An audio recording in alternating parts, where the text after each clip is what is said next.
Nope. Okay. So we're having the same problem as last time. Oh, no, we are good. Just took a little bit longer than usual. Mayor Peck, we're live and you are welcome to start her off. Thank you, Dallas. Good evening. I would now like to call the February 8th, 2022 Longmont City Council regular session to order. Meetings are being held remotely due to the ongoing novel coronavirus pandemic.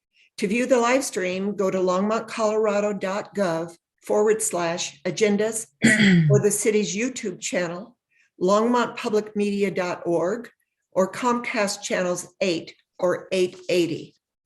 May we start with the roll call? Absolutely. Mayor Peck.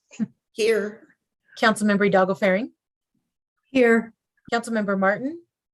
Here. Mayor Pro Tem Rodriguez. Here. Councilmember Waters. Here. Councilmember Yarbrough. Here. Mayor, you have a quorum. Thank you.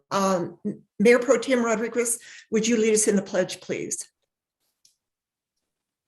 Absolutely. Thank you. I pledge allegiance to the flag Flag of the United States of America and to the republic for which it for which it stands, one One nation, nation, under under God, God, indivisible, indivisible, with liberty liberty and justice for all. That was pretty good. So, as a reminder to the public, anyone wishing to provide public comment during public invited to be heard must watch the live stream of the meeting and call in only when I open the meeting for public comment. Callers are not able to access the meeting at any other time. Anyone wishing to provide comment on second reading or public hearing items should call in at that time and not during first call public invited to be heard. Anyone calling during first call public invited to be heard with comments about second reading or public hearing items will be asked to call back when second reading and public hearings are announced. The toll-free call-in number is, as you can see on your screen, 888-788-0099. Watch for the instructions to be displayed and write down the meeting ID when it is displayed at the beginning of the meeting. Wait for the mayor to open public comment and direct callers to call in. When I say to call in, dial the toll-free number, enter the meeting ID, and when asked for your participant ID, press the pound sign. Please mute the live stream and listen for instructions on the phone. Callers will be called upon by the last 3 digits of their phone number, and comments are limited to 3 minutes per person. Each speaker must state their name and address for the record prior to proceeding with their comments. Once you're done speaking, simply hang up. So what I need now is a motion to approve the January 25th, 2022 regular session minutes. Do I have a motion? So moved. So moved. Second. I will make Mayor Pro Tem the second and Councilor Waters the first. So all those in favor of passing this, please raise your hand. Those denied, in opposition. No one. This passes unanimously. We don't have any agenda revisions and submissions of documents. Is that correct, Dawn? That's correct, Mayor. The only reminder is that we have the tabled item for you to take back up tonight, and that's noted on the agenda. Okay, It is thank you. the Latin item, and that will come up later in the agenda. Great, thank you. Do the councilors have any motions that they would direct the city manager to add agenda items to future agendas? Seeing none, we can go right to city manager's report. Harold, do you have a presentation for COVID-19? Oh, yes, Mayor. I have a brief presentation. If you give me a second, I have to move some things around my screen. Sure. So it'll work.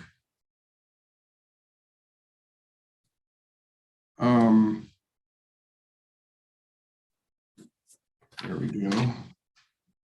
Share screen. Can you all see it? Now we can, yep. Yeah. So just wanted to, this is going to be a much quicker presentation. Key messages Cases continue to decline. We still remain in high transmission. The hospital numbers we're starting to see that decrease. Deaths continue to rise, and you'll hear me talk about the lagging indicator component. And so everything tends to be moving in the right directions, and the vaccinations are over 300,000. We are still seeing data gaps, and there are some therapy shortages.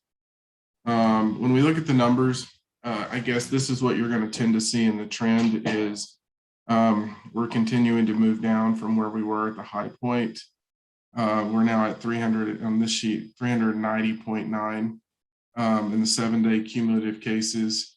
If you can see this, we're tending to see the decreases throughout the Colorado and the counties that they're looking at. And then when you look at this number, obviously all the age categories are continuing to move in the right direction based on what we're seeing. So that's really good news. When we look at our wastewater, so you've seen us talk about this number. This really is the only leading indicator that we have in terms of what we can see in the future. And we're definitely seeing the same curve or the same trend in the line on our wastewater testing. And so that's continuing to move in a positive direction. I think our numbers are probably as low as, or at least in wastewater, going back to where we were August of last year. Again, positivity rate 13.1%, but continuing to decline with the cases. When we look at hospitalization, I think the key points on this one is the ICU bed availability is still averaging about 9%. It's at 9%. That's holding steady from the last data set we had. Med surge availability is 7%, improved at 1 percentage point. And then the 7-day average of pediatric patients is 31. 55% of those are between the ages of 0 and 4. And so that, again, seeing all the movement in the right direction. This is just another graph that really shows what we were talking about on the hospitalization side. And then in terms of hospital operations, if you remember, we were at tier 1. And so they have lowered the hospital transfer center plan to tier 2. And then they're starting to show us some flu hospitalizations, and they're still low compared to the pre-COVID world that we were in. One of the things that they talked about is that deaths are still increasing, and you can see that in this chart. We are seeing some associated with long-term care facilities. The one thing I really want to talk about this is the lagging indicator. So this is everything that we've seen that occurred from the high case counts that we're coming out of. So this is obviously going to take more time to come down comparative to what we're seeing on wastewater and the case counts. But they are still seeing that. And I think that's what we're seeing, and still with some of the hospital numbers at the 9% and the 7% that we talked about on the previous slide. And so that is all that I have to share with you. I guess the trend today is that the numbers are good. What we know is that the Boulder County Public Health Department, they have a meeting on February 14th, and that's where they're going to discuss what that looks like for us in the future. And as soon as we get any of that information, we will provide that to the city council and let you all know where they're seeing the trend and what it looks like for us in terms of any health orders. I'd be happy to answer any questions.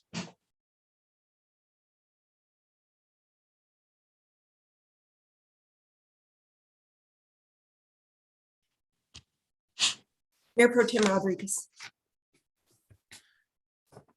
Thank you, Mayor Peck. I think as many of us have heard, many counties, including Denver, I believe, obviously Douglas and Adams and a few others, are letting their mask mandates expire.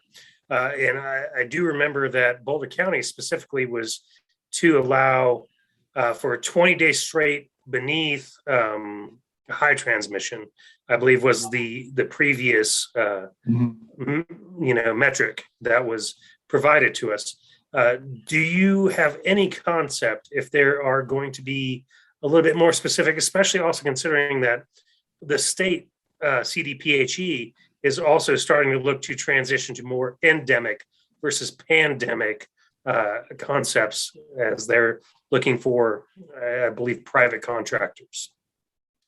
Yeah, so I know that's what they're going to talk about in terms of getting any and knowing anything in terms of what we're hearing or really not. I think that's why we're all going to really be looking for the 14th, because you're right. That's what everyone's starting to see is these other counties move into that endemic component of this, and we're going to be trying to figure out what we think is going to happen. But you're right on the first piece. Under the Boulder County order, you have to be below the high transmission rate, and then you have to be there below the orange line for 20 days, and we're not there. So it'll be interesting to see. I know that's been the topic of conversation, but it's hard to get a sense of what that's going to look like.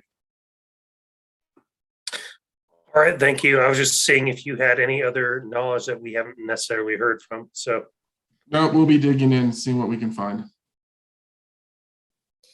I think that's also going to determine whether or not we go back live as a council or stay on Zoom, because we had said we would look, we would watch the trend and then take direction from staff in Boulder County. So we're all interested in what does the future look like for us as well. Exactly. Yeah. Councillor Hidalgo-Firing. So, thank you, Mayor. So have you heard any word about what Boulder County? So I remember when they came to speak with us last time, one of the recommendations was that if you can meet online, to meet online. What is going to be the criteria, or do you know if they're going to discuss this, or can we advocate to have that discussed and looked at? What would be the criteria to move to in person? Yeah, we can definitely ask them to give us some guidance on that. And I think that's the point of, that's what we're trying to figure out. The meeting today wasn't very extensive. And so I know that, everybody's really looking to Monday to see what's going to happen. Yeah. Okay. Thanks. Keep us posted. Yeah, we'll do that. Any other comments? Seeing none. Thank you, Harold. That's always good and important information. It doesn't look like we have any special reports or presentations to give, so we're going to move right along to first public invited to be heard. It's time to call in now. The information is being displayed on the screen. Please mute the live stream and dial in now. We'll take a 5-minute break to give everyone time to log in or dial in, I mean. Thank you. See you in a bit.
Mayor Peck, we are at about the 5-minute mark. Right now, I am not seeing any callers.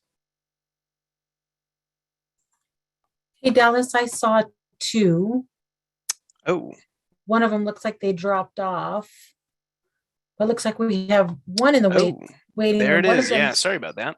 Yeah, I saw two as well. The other Interesting. one, maybe they'll call back. Maybe they just had a cell phone issue. I don't know. Okay. Well, we do have the one. I'm going to drop the slide now that I'm seeing council's coming back. So go ahead and let the first person in. Sure thing. All right, caller with the last 3 digits, 511. Caller 511, hit *6 to unmute. And when you unmute, please state your name and your address for the record, please.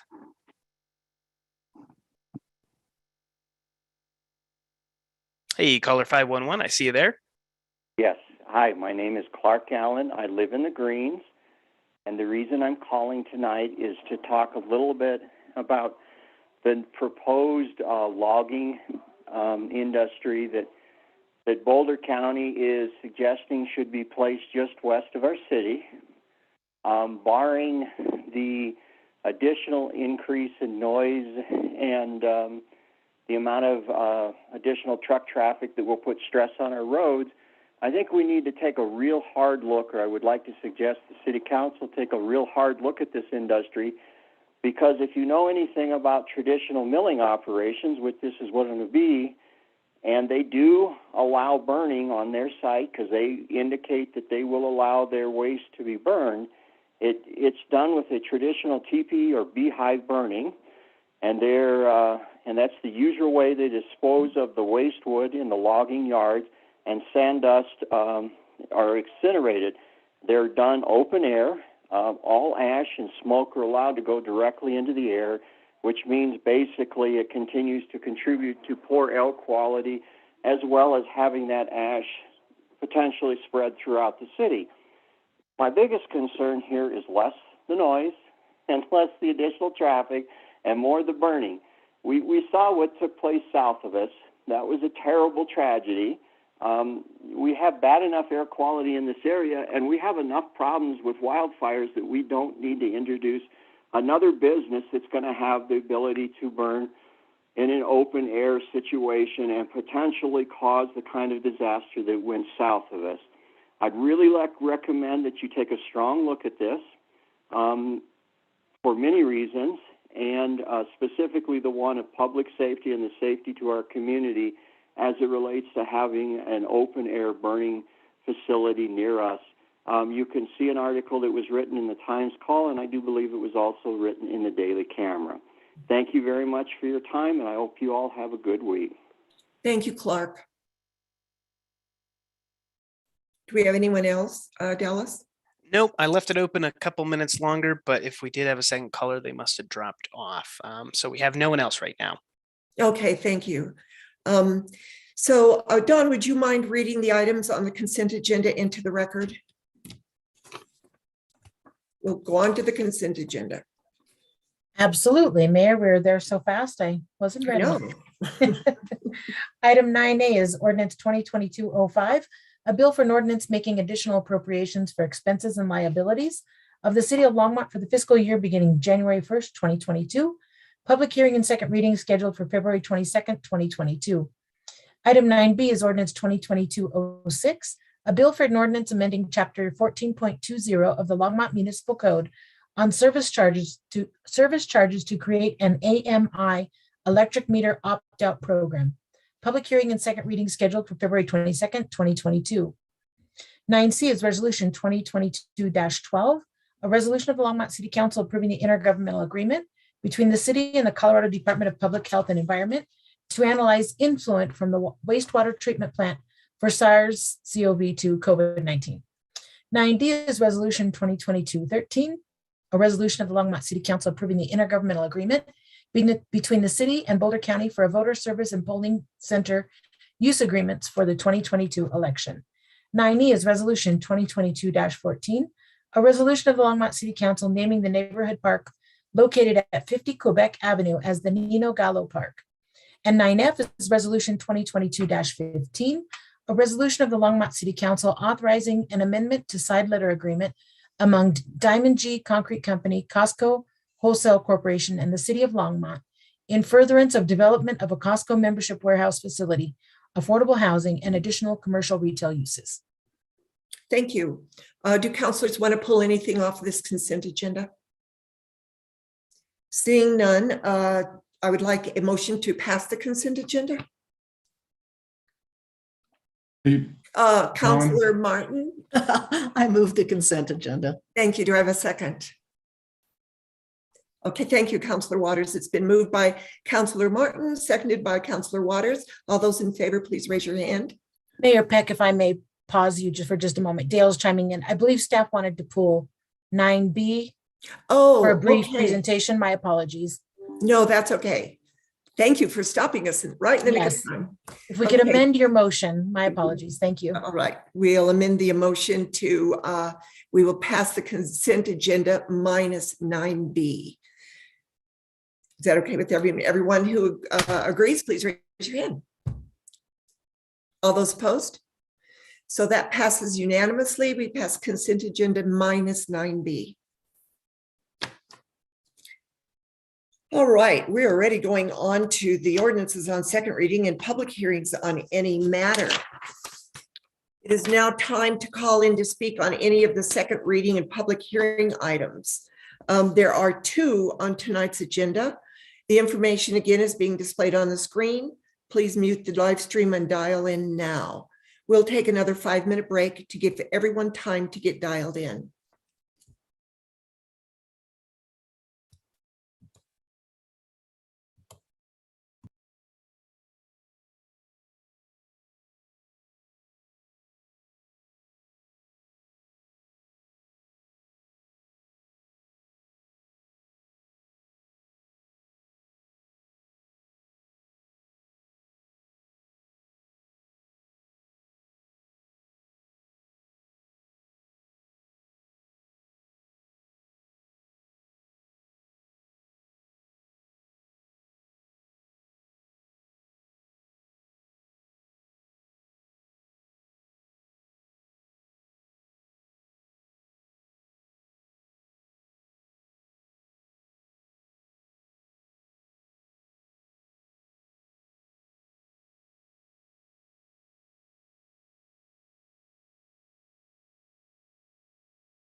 Mayor Peck, we are about 15 seconds out from the 5-minute mark. Currently, there are no callers in the chat. Okay, let's close that down then and move on. Sure thing. Okay, great.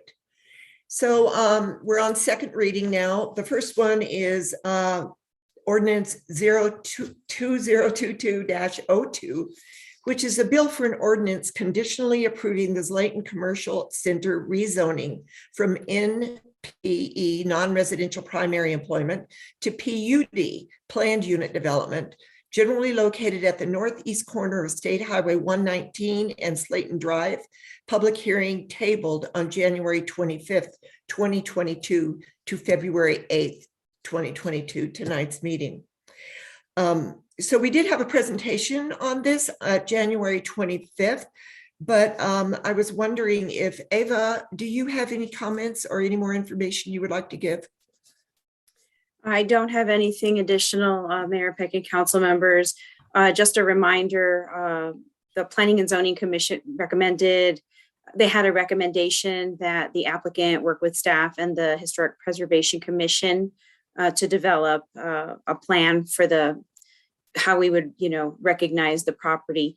And if council wishes to adopt that recommendation, you could make a motion and add that condition. We didn't put that in your ordinance because we didn't know which way you would like to, proceed. But that the specific language in that Planning Commission resolution is in your packet. I believe it's attachments 3 or 4. Or you can just direct staff to adopt the same language as the Planning and Zoning Commission condition. And work with them. And did you say the historical, just the Planning Commission and the staff work together? Is that correct? Mayor Peck, that actually has gone through the Planning Commission process. So the specific language says the applicant shall develop a plan for preservation of the site's history through incorporation of appropriate references to be included with the development of the site, with implementation in accordance with the Historic Preservation Commission and city staff. And that's in attachment 4. Okay, great. Thank you. Now I need to open the public hearing on ordinance 02-2202. Dallas, there is no one. Am I correct in that there is no one waiting in the call-in room? That's correct. Thank you. Is there, how about council? Or we have any comments from council on this? Mayor Pro Tem Rodriguez. Thank you. I'm sure that other council members have received the same communications that I have over the past week or two. So just a few questions first.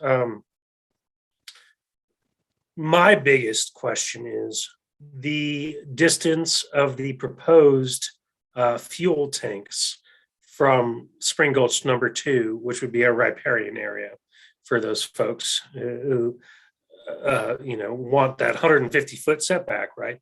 And so what is the distance, not just from that setback, because I know it's going to be even further than the 150 feet, but do you happen to know the distance there? Mayor Pro Tem, I will need about 1 minute to grab the PUD plan. I don't know. I know that the fuel tanks, there's the few hundred feet of greenway dedication, and then the 150-foot riparian setback, and then the fuel tanks. And you're wanting to know the distance of the fuel tanks to the riparian setback, correct? Yes, because some folks think that those fuel tanks are going right up there at the 150-foot, if not closer to the riparian setback, which is obviously not accurate, but I just would like to know that because I didn't see a specific footage when I was reviewing the documents.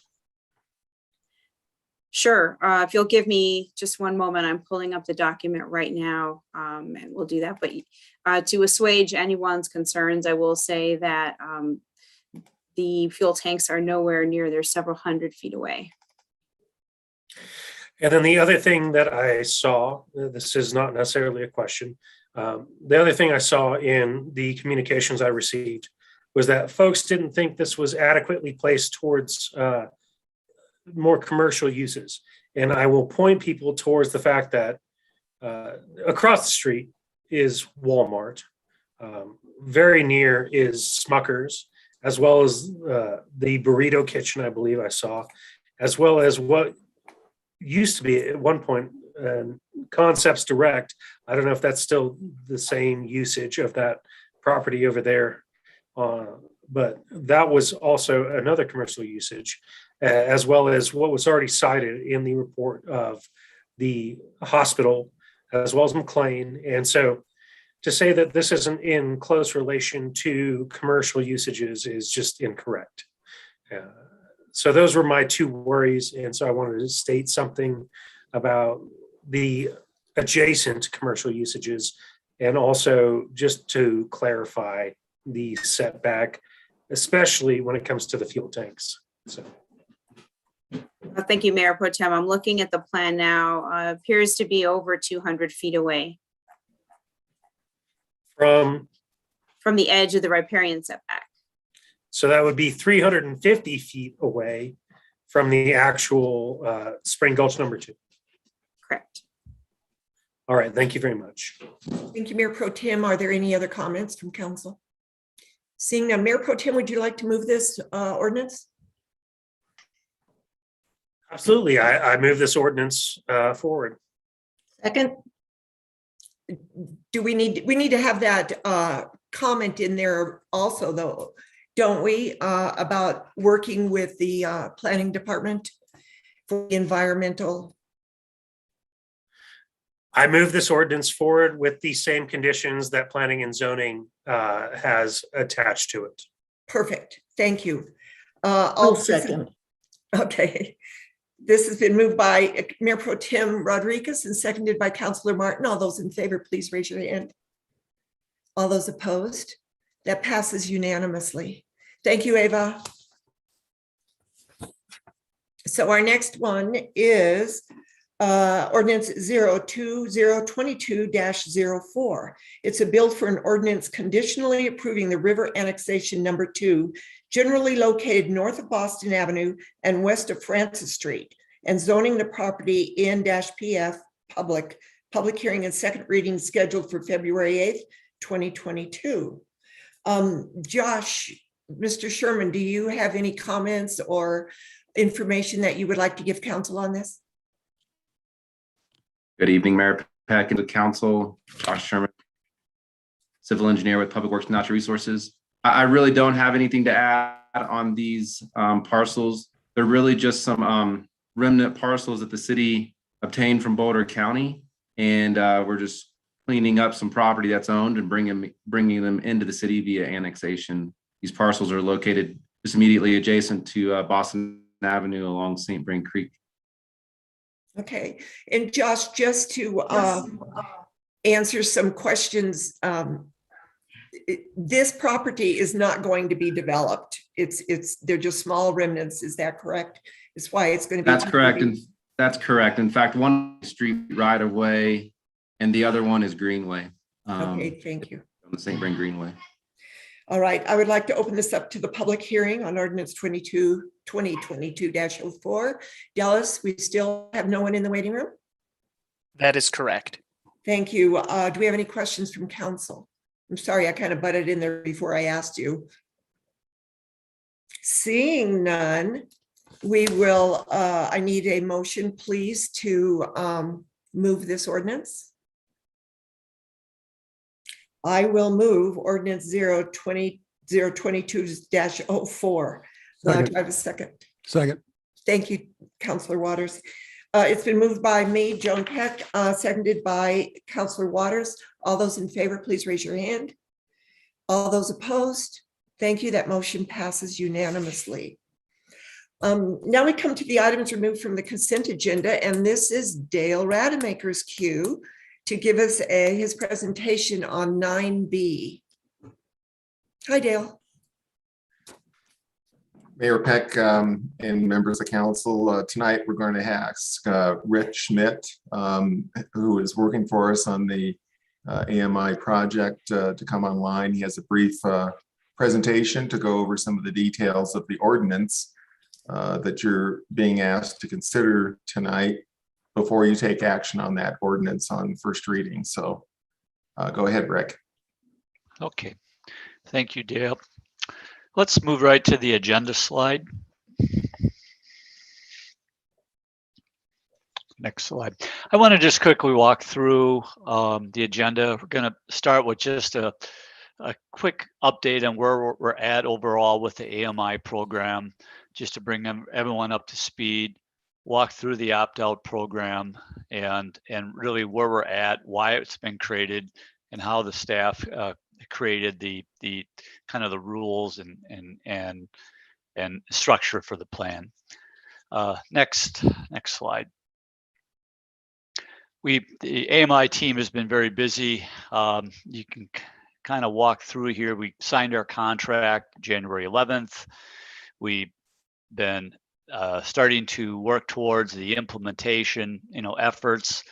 We have the infrastructure for the initial deployment area ordered as far as the purchase order activity. We are now completing various planning workshops, working with our vendor, Landis & Gear. Those will continue really through April and beyond. For our meter installation vendor, we, of course, issued an RFP a while ago. Our project team narrowed it down to a preferred vendor. We now are in a contracting stage with them. So we'll have a third party, vendor installing really the bulk of the meters for us, given the level of effort that's involved. We're expecting a delivery of our equipment in that April, May timeframe, so we can begin our initial deployment area. We plan to issue the order for the full deployment with the new Referral meters, which are expected to be delivered at some point late second quarter, so in the possible June timeframe of this year, and then we kind of go into the full deployment. Our entire really process, you can see there's quite a bit of activity. It's really starts with kind of a walk, then kind of evolves to a jog, and then eventually we're going to be into the run stage as we get into the full deployment. But there's so many procedures to work through and processes to fine tune. That's why you start slow and then let it build. Next slide.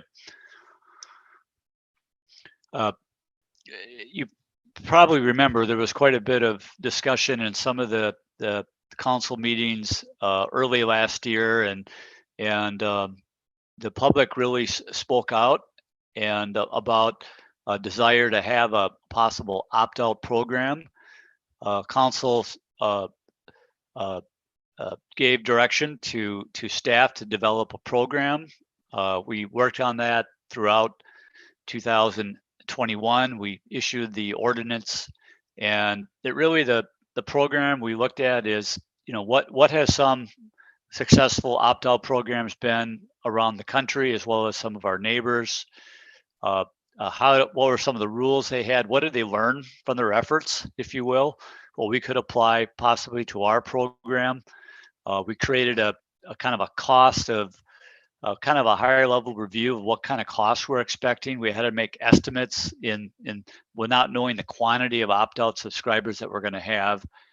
And then we proceeded and developed a set of rules and guidelines, and now the ordinance for the opt-out program. And it really is all about is giving a customer a choice. If they don't want to participate for whatever reasons they have an option now to elect to opt out of AMI. Next slide. The cost structure, when we begin the deployment window, the customer is being deployed in a given kind of cycle of time will receive a letter. And the letter will state that AMI will begin. There'll be a mention of the opt-out. And if they respond within that 2-week window and they want to opt out, there would be a $50 one-time installation per meter fee. If they elect to opt out after that window, then it would be the $125 fee as well. And then the ongoing cost to read that meter manual, to process that meter manually, and to then have a non-smart meter, a non-wireless meter installed and read every month is $15 a month. And this is for residential accounts. Again, our cost structure was the best we could forecast with the data we have on potential opt-outs, based on as close as we could to come to actual cost.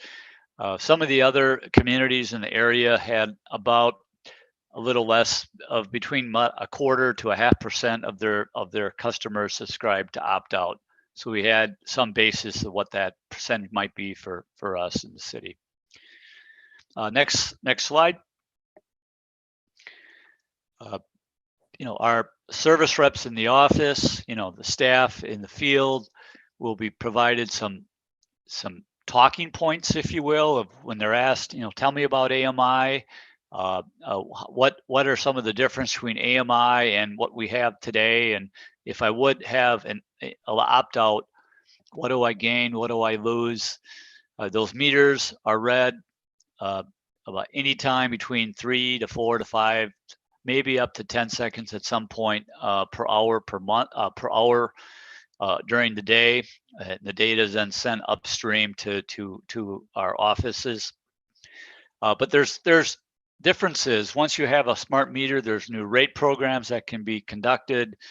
There's new offerings that can be added, rate plans like prepaid metering.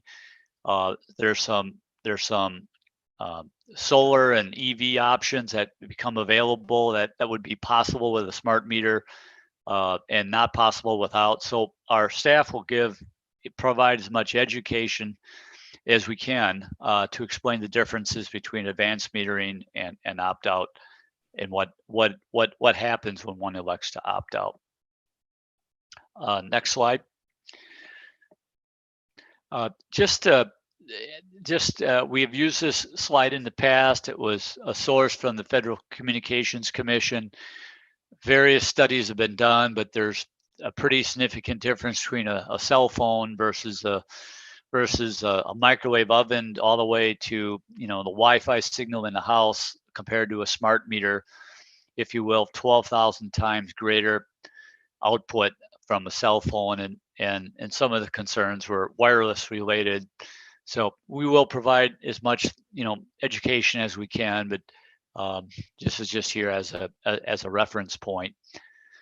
I would like to kind of turn it back, last slide, with any questions we have on this. I know this is probably the third time we had some mention of opt-out, some in our various council meetings, and I'd like to just kind of open it up for any questions, and then there would be a vote taken. This is the decision point today as well. Any questions? Do you have any questions? Councilor Waters? Yeah, Rick, could you go back to slide 6? Sure. One moment.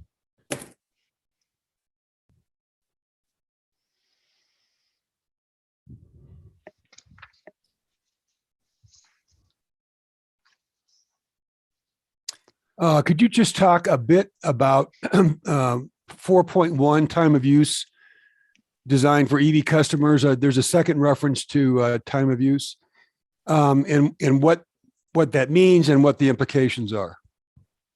What it means is at some point in the future, as we get the AMI installed, as we get our new CIS installed, we very likely will develop a rate program for customers that would want to optionally subscribe to a rate program that might have a lower rate in the evening, lower rate late at night. That would be an appropriate time to charge their EV electric vehicles, where at a time is also when our system demand is lower. So our cost structure from our power supply is at a lower point where we have a lower demand period, then we'd offer a rate correspondingly that is lower, so the customer can take advantage of that. It's been pretty popular at the utilities as that EV growth has increased to offer some form of a time of use. A smart meter will be bringing back really intervals of how much energy is being used every 15 minutes around the clock. So our systems will have access to that data. It has algorithms then to rate different rates at different time buckets. So a customer with an AMI meter would be able to subscribe to this type of rate program. And it's probably highly likely that we would have an offering like that as we get AMI behind us and we get our new CIS in. So in the last coffee with council, and council member Hidalgo Ferry may remember this differently than I, or she could confirm. We had a caller and a question about, as we deploy the AMI, time of use rate scheduling. I understood the question, and I may have misunderstood the question. I think the question was asking, were we going to upcharge, use time of use and variable rate structures to charge more at certain times of the day versus less at certain times of the day. And what I've just heard you say is this is to help, for example, the charging of an electric vehicle during low usage periods, and you might structure the rates to be lower during that period of time. Is that fair? Yeah, the objective typically is to be revenue neutral. Got it. All right. But then allow a lower cost to occur at times when our costs, and then offer a lower rate. Obviously, they're paying a higher rate during the peak. Yeah. But if they use less energy and they optimize their energy use, it's designed clearly to be revenue neutral. So if that, if I'm sorry, go ahead. I didn't mean to cut you off. It's revenue neutral, but beneficial for that customer that can optimize it. Got it. So to that caller, if that caller is watching this meeting, if I misunderstood the question or I gave bad information, because I said I was unaware that we were going to do time of use rate scheduling, but we obviously are, but for the benefit, not at the expense of or additional expense of customers. Is that a fair statement? It's fair, and I wouldn't say that we are absolutely 100% and giving you a date when we're going to offer a time of use rate, but we're going to have so many extra tools in our belt, if you will, to be able to offer new programs that they will be developed. And during the time that the AMI is being deployed, during the roughly 1.5 year period, we're going to start assessing what we're going to do after it gets all deployed and we get our CIS behind us, and then we'll be equipped to offer more choices and to address the individual customer needs, whatever they may be, an electric vehicle owner or someone that has solar on their rooftop or some other unique need. What can we do to take what we have in technology and turn it into benefits, for the customers? Thanks, Rick.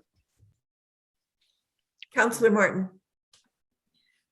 Yes, I think there may be an error on slide 6 because it says net metering programs for homes with solar power.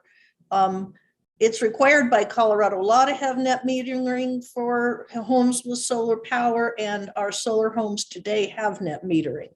So is there really a plan to take it away? I wouldn't think so. You don't have to be a smart meter to be a net meter. So I'll jump in, Rick. Dave Hornbacher here, Executive Director of Longmont Power and Communications. Councilmember Martin, you are correct. The advent of the AMI system does not preclude or inhibit a existing customer who has solar power from having a net meter. And so, Rick, I don't know if you want to add to that any other more nuances. I think over a period of time, we're going to have more than just billing a net meter solar subscriber. We may be offering other enhanced services that could be through the smart meter, from helping them optimize when they use their solar. We could turn it into a demand response. There's many more features we can do over our AMI system for someone that has solar that goes well beyond just metering. And I think that was our intention, is the programs that go beyond just billing that we could begin to consider offering for services behind the meter that we may be able to offer so those solar subscribers. Okay, I think, so it's really just a wording problem, but maybe that should be corrected before this goes on the website. Yeah, I agree with that. We could probably have a different role for enhanced services for the net metering customers, and that would be a way to clarify it. Thank you. Okay, thank you. Do we have any other questions from councilors? Mayor Pro Tem Rodriguez. Thank you, Mayor Peck. So I noticed that the rates were specifically set on a projection of how many people would opt out. I don't think I saw that exact percentage maybe that was projected. So that's my first question. I might have missed it in the presentation or in the document provided to council. Could you provide that projection for us? The projection is the only data source we have is what has some of the other utilities done in the area, and they have shared with us what percent of opt-out accounts they have had. In one of our earlier council meetings, we provided kind of that statistic by some of the neighboring utilities, and an average anywhere from 0.25%. I think the highest was somewhere between 0.5 and 0.75, so less than 1% of the subscribers, and probably closer to just under 0.5%. At least that's what they had. So what can you do if we have a similar price structure? We have similar demographics. It's a ballpark. That's all you have for data until we actually find out ourselves. Sure, and I probably would not argue with that. Even if you increase that to 2%, which is extremely high compared to what you just said, I think that we are in the best position to go forward with AMI and also with the fee structure that was proposed. And so I would move forward. I'd move to continue forward with the fee structure as proposed by staff. Okay. Is that a motion? Do we need a second? Second? Are you moving this ordinance, Mayor Pro Tem? Yes, I did. Yep. Oh, okay. Sorry, I said I move forward. I move to forward the fee structure. Sorry, I moved the ordinance forward. My apologies. Okay, no problem. And I still second. Thank you. I do have a couple of questions if no one else on council does. My question has to do with the installation of the $125 and $50 installation fee. And this has to go, you may not have this yet until we actually get to the billing part, but is this going to be a one-time payment on a utility bill for the residents, whether they opt in or opt out? Or is it going to be scheduled as a payments throughout the bill? My understanding is that this is a good question. What is the 125 or the 50? Is that a one-time payment or recurring? That's a one-time payment, and I believe we're going to charge it with a one-time versus prorating that over several months. It'll be one line item for either 50 or the 150. Yeah, that's going to be tough on some of our residents. So I just wanted to clarify that. And I do want to clarify how they can opt out, because I think that'll be a problem for some residents to understand how they get out of this program if they don't want it. Can you go through that one more time? I can, and we are working through the details of the specific steps, but there is a letter they'll receive saying when the AMI meter would be installed with about a 2-week notice. They have an action to contact the office. Okay. And there's a form they have to fill out. It describes it even further in the form.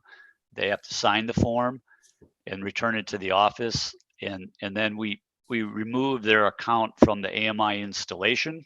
Okay. There's a step there that we have to address. And then we get the group of opt-outs into into the non-wireless, non-smart meter installation window, or where we can read that meter manually. And so there's a form basically Okay. that they fill in. Great. Harold, did you have a comment that you wanted to make? Yeah, I think one of the things I want to have them do is, especially when we take the social equity component in this, is working with our cultural brokers as we move into areas where we know we've utilized those individuals before, to make sure that the communications there obviously will be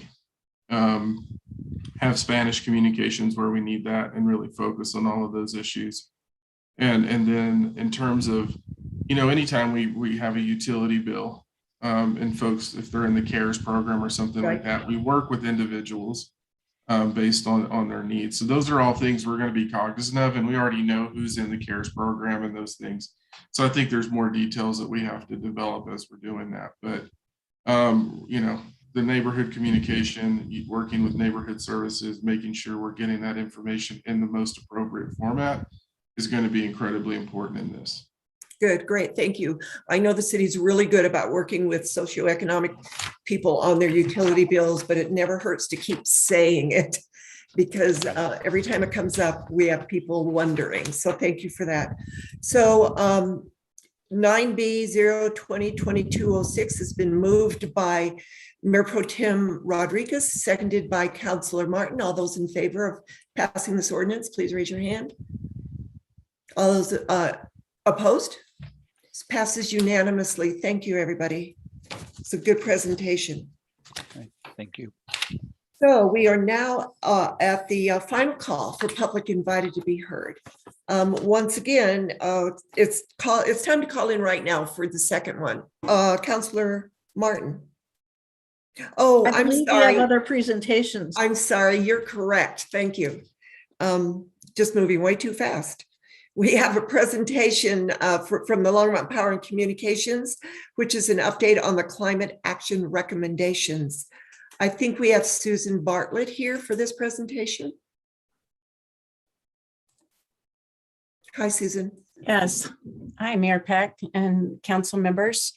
I'm Susan Bartlett. I'm a key account manager with LPC, and my colleague Debbie Seidman and I are going to share a few updates on a couple of the climate action recommendations that we've been working on. And Dallas, I'm going to wait for you to, there you go. Yeah, we can go to the next slide.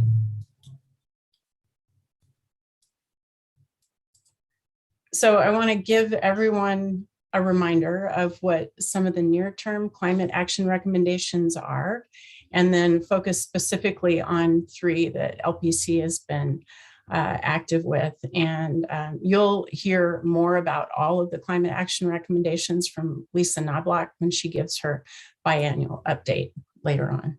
Next slide. So in response to City Council's climate emergency resolution and then the subsequent climate action task force work that was completed in 2020, there are these 12 near-term recommendations that the city is working on. You heard about AMI earlier, which we're all really excited about. And I was glad that Rick had a chance to talk a little bit about that and the opt-out. We're going to continue to see communications rolling out about AMI, and while AMI is going to be beneficial in a lot of ways and influential in some of these things we're working on, the other recommendations have been moving kind of independently of AMI. So we're not currently affected by that effort or its schedule. And wanted to point out that commercial efficiency as well as low-income residential efficiency, those are ongoing programs. So we're not going to spend any time on those tonight. What Debbie and I want to focus on are the beneficial building electrification, distributed energy resources, and then commercial building benchmarking. Next slide. I want to start with building electrification. Our task here was to convene an advisory committee and to identify sound policies and programs to help us reduce using fossil fuels in buildings. So think space heating or water heating and other electric opportunities. We want policies and programs that promote efficiency and electric equipment upgrades, but we want those things to happen without negatively affecting the vulnerable folks in our community or creating kind of untenable economic impacts. This really isn't an easy task, but it is one that's necessary to help us achieve our climate goals, and also provides benefits relative to safety and health and comfort in buildings, and could potentially reduce utility costs over time. Next slide. The purpose of our advisory committee is to guide plan development so that we're thinking about community priorities. And so we have some diverse perspectives as we're working through the planning process, and also to help us identify potential vulnerabilities in our potential plan. The committee is comprised of relevant city staff from these departments you see here. We also have 2 council representatives, so Mayor Peck and Councilmember Martin are part of the committee. We have representatives from Platte River Power Authority in Boulder County. We have 2 resident at-large community members, and then we have representatives from the real estate sector, as well as the development and construction sectors. So far, the committee has identified community priorities, provided some important feedback on policy and program best practices that are out there for us to take a look at, and they're going to weigh in on policy and program recommendations over the next few months. Next slide. Our overall approach to developing a plan for building electrification began early in 2021. We did some initial electrification market research, looking at technologies that could be installed to help us move away from fossil fuels. We did this with Fort Collins Utilities. We mostly focused on residential heat pumps and equipment that would go in homes. And we're also currently supporting Platte River Power Authority that's wrapping up some work that considers the additional electric load from building electrification over time, what that additional load is going to mean for generation, but also for our distribution grid. As I mentioned, we convened the advisory committee over the summer of 2021, and we've drafted a preliminary communication strategy to help us talk about what it means to electrify buildings, and then how a shift away from fossil fuels will affect members of our community. And the culmination of all this work will be a phased electrification plan that's going to recommend those policy and program strategies, education campaigns, equipment incentives, code updates, workforce training, the things that we need to advance electrification in a way that ensures equity and economic viability. And we'll have that plan completed by August of 2022, and it will include that communication strategy as part of it. Next slide. So our next steps include convening the stakeholder groups in key areas of our community. We've already got these underway. We're talking specifically to developers and those in the construction industry. We've recently had a workforce development focus group where we talked with educators and contractors and tried to identify what the needs are that are going to be associated with some of these equipment upgrades. We're going to talk with property owners and managers. We're also going to talk with local businesses, both large commercial and small business. And then we want to be sure and have a conversation with those that are involved in affordable housing and equity before we're done. We're continuing to look at best practices and do some ranking of those relative to our community priorities. We've also had a chance to do some impact modeling, and we're going to continue to meet with our committee through the spring as we build out the plan. Another thing that we're doing, in addition to kind of keeping you up to date, is we're meeting with the Sustainability Advisory Board. the Equitable Climate Action Team, and also other interested organizations that have been they've asked us to keep them in the loop. Next slide. So I want to move on to distributed energy resources.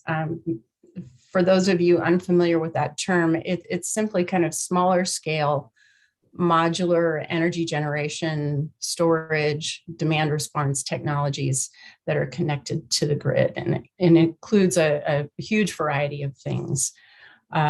So the first thing I want to talk about is a demonstration project that's going to help us understand how to use some of these technologies that combine both efficiency and demand flexibility and grid communications.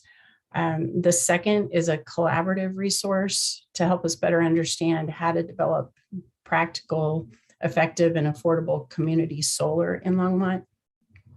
And then the third is a demand response demonstration program to help us kind of lower our peak electric load, which Rick talked about earlier. So kind of ties back to that special rate conversation. You know, how do we control our overall city load? Next slide. So I want to start with the Grid Interactive Buildings demonstration project.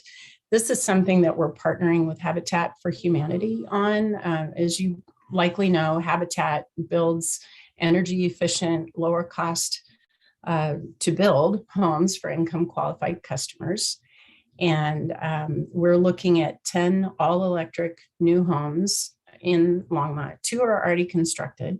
8 more will be constructed in 2022. And these homes are going to allow us to test a few smart technologies like water heater controls, home energy management systems, mini split heat pumps. And we're going to be able to gather data from these systems and homes, how they're using energy, how we can control when and how they use energy, whether or not we can use these appliances to help us manage load. We're going to look at storage. And a lot of this is related to the increased renewable energy that's going to continue to come on to our system in our supply, and learning how to manage our load in line with that dynamic supply. Next slide. The next thing I wanted to share with you is just some experience we gained over 2021 as a member of a community solar work group. This was organized by the American Public Power Association. It was also supported by the National Renewable Energy Laboratory, which does a lot of work in solar, of a wide variety of work in solar. We were one of 7 municipal utilities that participated in this work group. And it was specifically focused on kind of the unique challenges that are faced by public utilities looking at community solar.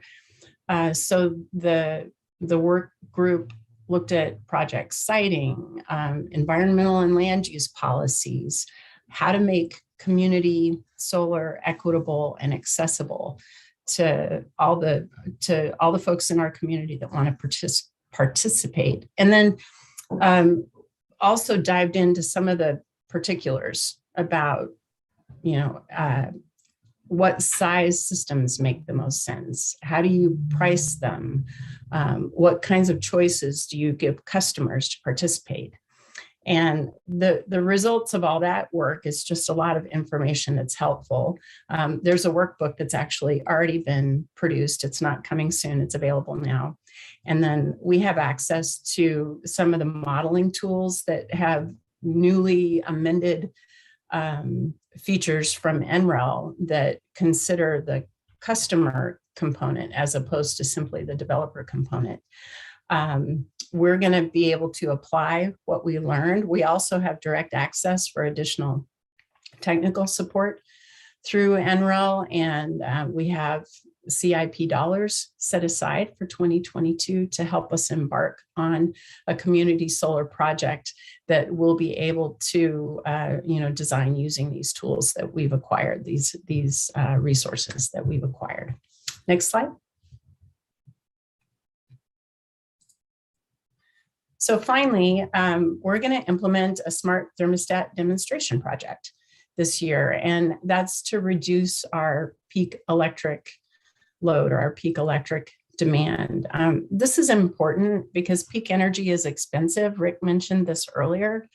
It's expensive because we often have to turn on dispatchable natural gas units, or we have to purchase additional energy when we're at our peak and the Platte River system is at its peak. You can see from the chart here, this is from June of this last summer, a day in June, where we have a lot of different elements providing generation, wind and hydro and solar. But in order to compensate for that peak, we also had to purchase energy and we had to turn on those natural gas units. So a reliable demand response program enables us to reduce our electric load during peak times. And it also, something like this demonstration project also gives us a chance to practice accommodating that dynamic nature of having more renewable energy in our system over time. Next slide.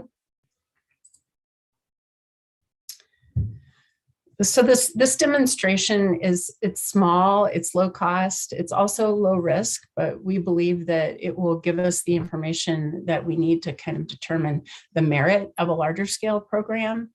We're going to work with Ecobee, which is a national smart thermostat manufacturer vendor. They estimate they already have 1,000 thermostats that have been installed in Longmont homes. We anticipate working with about 200 of those as participants in our demonstration project. We intend to provide those customers with an incentive to sign up, and also an incentive at the end of the cooling season if they've participated with us throughout the summer season and our events. Ecobee already has a platform that they use to manage thermostats and gather data. They also have an app that they use to communicate with customers. And so there's this established network already. They're going to use their app to help us recruit participants for our program. And then we're going to use their platform and develop some methods for calling these demand response events throughout the summer. So an event would be something where Ecobee would signal to a thermostat to kick the temperature up 3 or 4 degrees for a set amount of time when we think we're nearing our peak to kind of lower that demand. And then we'll be able to gather the data from all of these events, both for participating customers as well as those that aren't participating, kind of look at that data to determine, does it meet our expectations as a demand response program? What kind of opportunity would there be if we had a more broad scale program? So we're going to look at that data kind of after the cooling season, and then we'll be able to come back to City Council with some recommendations on, first, does it merit further effort, and what does that look like moving forward? Next slide. So the next steps for this demonstration project are to complete our contracting with our vendors, both Ecobee and our data analytics vendor. We're going to get some training on the Ecobee platform and how to call events and how to gather data off of their platform. We're going to test some of that functionality. We're also going to start recruiting customers. Then over our summer months, when we have our summer rates, we're going to manage and call those demand response events over time, gather that data, do some analytics, and then come back to council at the end of 2022. Next slide. And at this point, I would like to hand off to my colleague, Debbie Seidman, and she's going to get you up to date on commercial building benchmarking.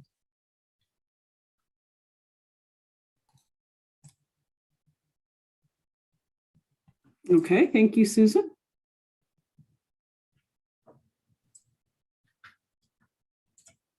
And can you hear me? Yes. If you could go back to the agenda slide, please. coming on? Hello? Want you to know I'm smart. Yep, give me just a second. Oh, okay. Is this the one? Yes, thank you. All right. Good evening.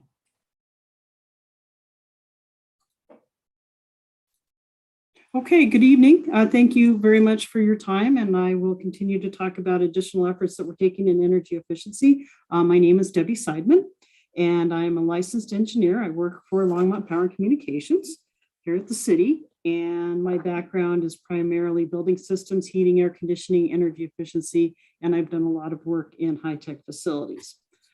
So our agenda for today is to talk about near-term actions and recommendations. Next slide, please. Next slide, please. Oh, I'm sorry, 14, 15.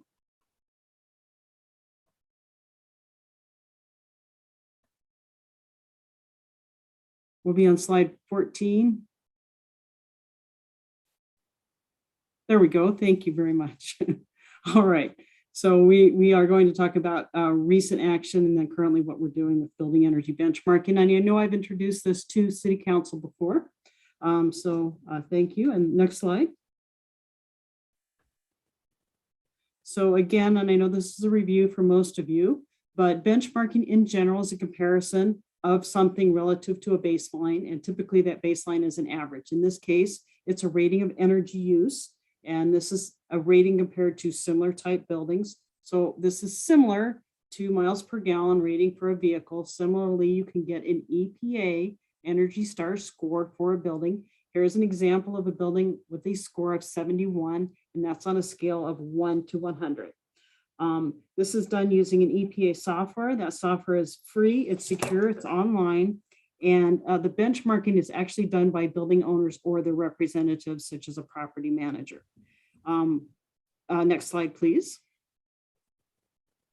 So as I mentioned, this would be comparing a similar type building to a similar type building. So an office to an office, medical to medical, large retail to large retail. And I'd like to also emphasize that the software itself doesn't save energy. It is a tool used to build awareness of how efficient your building is. And the intent is that building owners will then take action to save energy, therefore reduce their energy use and improve their building energy score. You can also think of this as something like an Energy Star appliance. And this is the old adage of you can't manage what you don't measure. And in addition to a score, there's a lot of good data that you receive out of the software. Next slide, please. So what is being done nationally and locally? Well, nationally, there are now 37 cities that have benchmarking requirements. Locally, in the state of Colorado, Denver, Boulder, and Fort Collins, excuse me, I'll have an ordinance. And there are now 4 states with benchmarking requirements. And in 2021, excuse me, the state of Colorado passed a bill requiring benchmarking for very large buildings. So that's an interesting development, and if people have interest in what is happening with the state, they can reference the Colorado Energy Office. Next slide, please.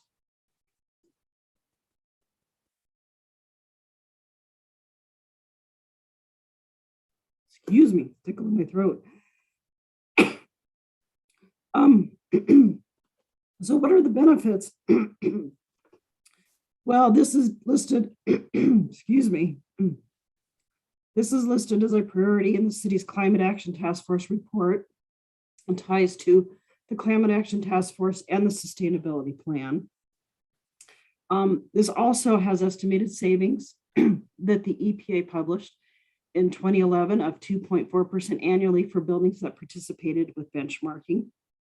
And in addition, this supports the City Council's resolution for 100% renewable energy by 2030. So regardless of how the energy is produced, whether it's a renewable resource or not, one of the best ways to help get to those goals is to just simply need less energy. Next slide, please. So what are some milestones? Well, in 2020 and 2021, we did a lot of community outreach. We presented to City Council, and we also had public outreach to the Longmont Area Chamber of Commerce, Longmont Economic Development Partnership, Commercial Real Estate Brokers, the Rotary Club. And we had a data jam to help building owners get their utility bill data, both from us and from Xcel Energy. And we had a small project in 2020, open to commercial properties, 20,000 square feet and greater. And based on that successes, we grew that program to a larger program. And we've had 84 commercial properties sign up to benchmark their buildings. And I'd like to emphasize why these buildings, the largest commercial properties, that's because these are the largest energy users, and therefore that's where we can make the biggest impact. Also, I should add what affects the score. It's how efficient your building is, so how good your windows, your insulation, how efficient is your heating and cooling system. Maybe it's as simple as, are you leaving the air conditioning on when you leave at night? Next slide, please. So we do have an established program here. We've put a lot of effort into this. We have a lot of training materials. We have a help center and a web page. So we really have made a lot of good progress. Next slide, please. And again, these are just a handful of the participants that have signed up, have benchmarked their buildings. And so we've got healthcare, high tech, school district. Next slide, please. Manufacturing, municipal buildings, and office buildings, as well as not shown, but a lot of retail has also participated. So you see here that we have a really good cross section of different types of buildings, and all of these customers were really good to work with. So next slide, please. So what are the proposed actions? Well, we want to continue with community engagement. With that, we will continue to solicit input from our valued businesses in Longmont. We will include looking at the program from an equity perspective as applicable. We are investigating what it will take for resources, personnel, and our monitoring to ramp up the program. And then at this time, we would like to get input from City Council on if you're supportive of this program. And if you would like us to proceed and continue working on benchmarking of energy use in buildings.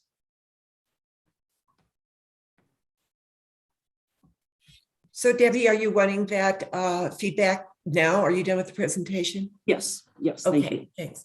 Do councilors have any input that they would like to give back? Councilor Martin? Yes, Debbie, I have a question for you too, but I would like to go back to the ecobee slide.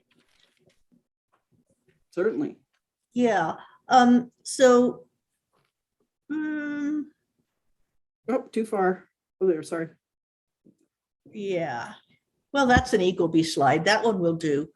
What you're talking about is a program where homes have a communicating thermostat in them, and they get an alert on their mobile phone, their smartphone, and they can then control their thermostat to reduce their energy usage. Is that a good approximation of the way it works? It's close, except I think it's even better than that, Councilmember Martin. This opportunity, or the way ecobee's platform works, is it removes the decision-making for the customer. So it's not a signal that the customer gets on their phone where they decide, shall I kick my thermostat up? It simply happens automatically. So ecobee talks to the device, and the device adjusts the temperature setting. Now you can opt out. It's certainly not as complicated as opting out of AMI, but you can opt out of an event. You will get notified that an event is happening. And that could happen for a variety of reasons. It just could be a bad time. You've got a house full of guests or whatever. But what we understand from other programs is that most of the time people don't opt out. They simply let the event run its course, and many times don't even know it's happened. Great. Okay. I'm very happy that you're using that method because they're more effective than ones where the customer has to get in the loop all the time. Agreed. So good job. My question is actually based on other experience. I understand why you would begin a trial program using Ecobee thermostats, because they're the cheapest and they have the widest customer adoption anyway. But in other cities, it's been demonstrated that people like to choose their thermostat or their smart home system. And so they may, if you are specific to a certain vendor, they may fall out of the program just because they were down at the hardware store and decided to swap thermostats. Ecobee and I think about at least 6 other vendors right now have a vendor independent protocol for communicating with utilities. So when you go full bore on this, is it your intention to be vendor independent as opposed to using a proprietary protocol? No, I think you're absolutely right there, Councilmember Martin. Should we choose to broaden the scope of the program, we definitely want to be device agnostic, if you will. The reason why we focused on Ecobee for this particular demonstration is because they agreed to work at this scale with us, and a lot of other vendors won't.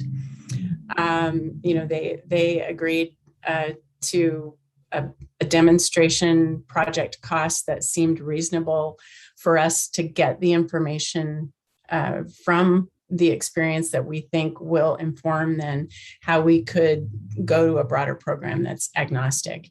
And that would require a different platform offered by a third-party aggregator. And you're right, there are established communication protocols that are already out there. We don't want to recreate those, certainly. No, but that's my objective, is to get to that point. Okay, and they are a vendor that supports that. So yes, people who bought them in the beginning would not have to switch out to stay in the full-scale program. Okay, correct. I just wanted to get that out there. No, it's a valid point, and I'm glad you brought it up. Our Efficiency Works store for customers through Platte River, they offer Ecobee thermostats as well as Nest and Honeywell, I believe, also. So we're already kind of encouraging folks to install these devices, not necessarily just Ecobee. Thank you very much.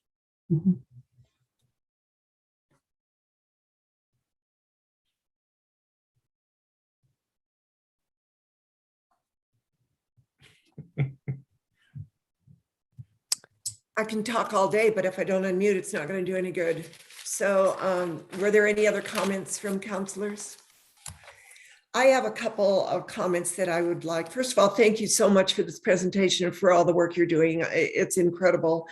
But I do want to know 2 things. First of all, I think it's important to realize that if we want PRPA to go 100% renewable, even though we're all electric, the energy that's being pushed through PRPA is still going to be coming from gas and coal. So are we in our city doing in parallel or in tandem, looking at solar as our energy source within our city? Because we need to be pushing solar energy to PRPA so they can push that out. Not necessarily solar, but wind, whatever renewable energy that we have. I did see that you had a renewable energy committee. Am I reading that correctly? Or are we looking at that at all within our city? We are considering solar within our city limits. There are a variety of ways to think about solar. There's folks that install solar on their homes. There are businesses that install solar on their rooftops. What we were involved with was a working group a collaboration of other municipal utilities talking about how to deploy community solar.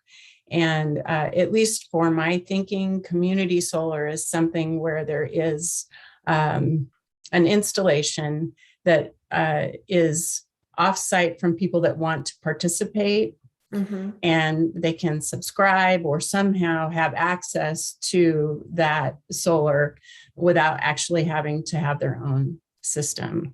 And so we're looking at that. We're also, we've done a feasibility study. I believe it was completed in 2019 or 2020, looking at city facilities. So those are things that staff continues to look at, and having some of these tools available through NREL and other communities that are demonstrating projects that work for them gives us additional information to make informed decisions on what we want to do first here in Longmont. That's great. Thank you for that, because I really am concerned that we have a lot of electricity, but we're still using rawhide coal plant and gas to create that energy. So that our customers are using.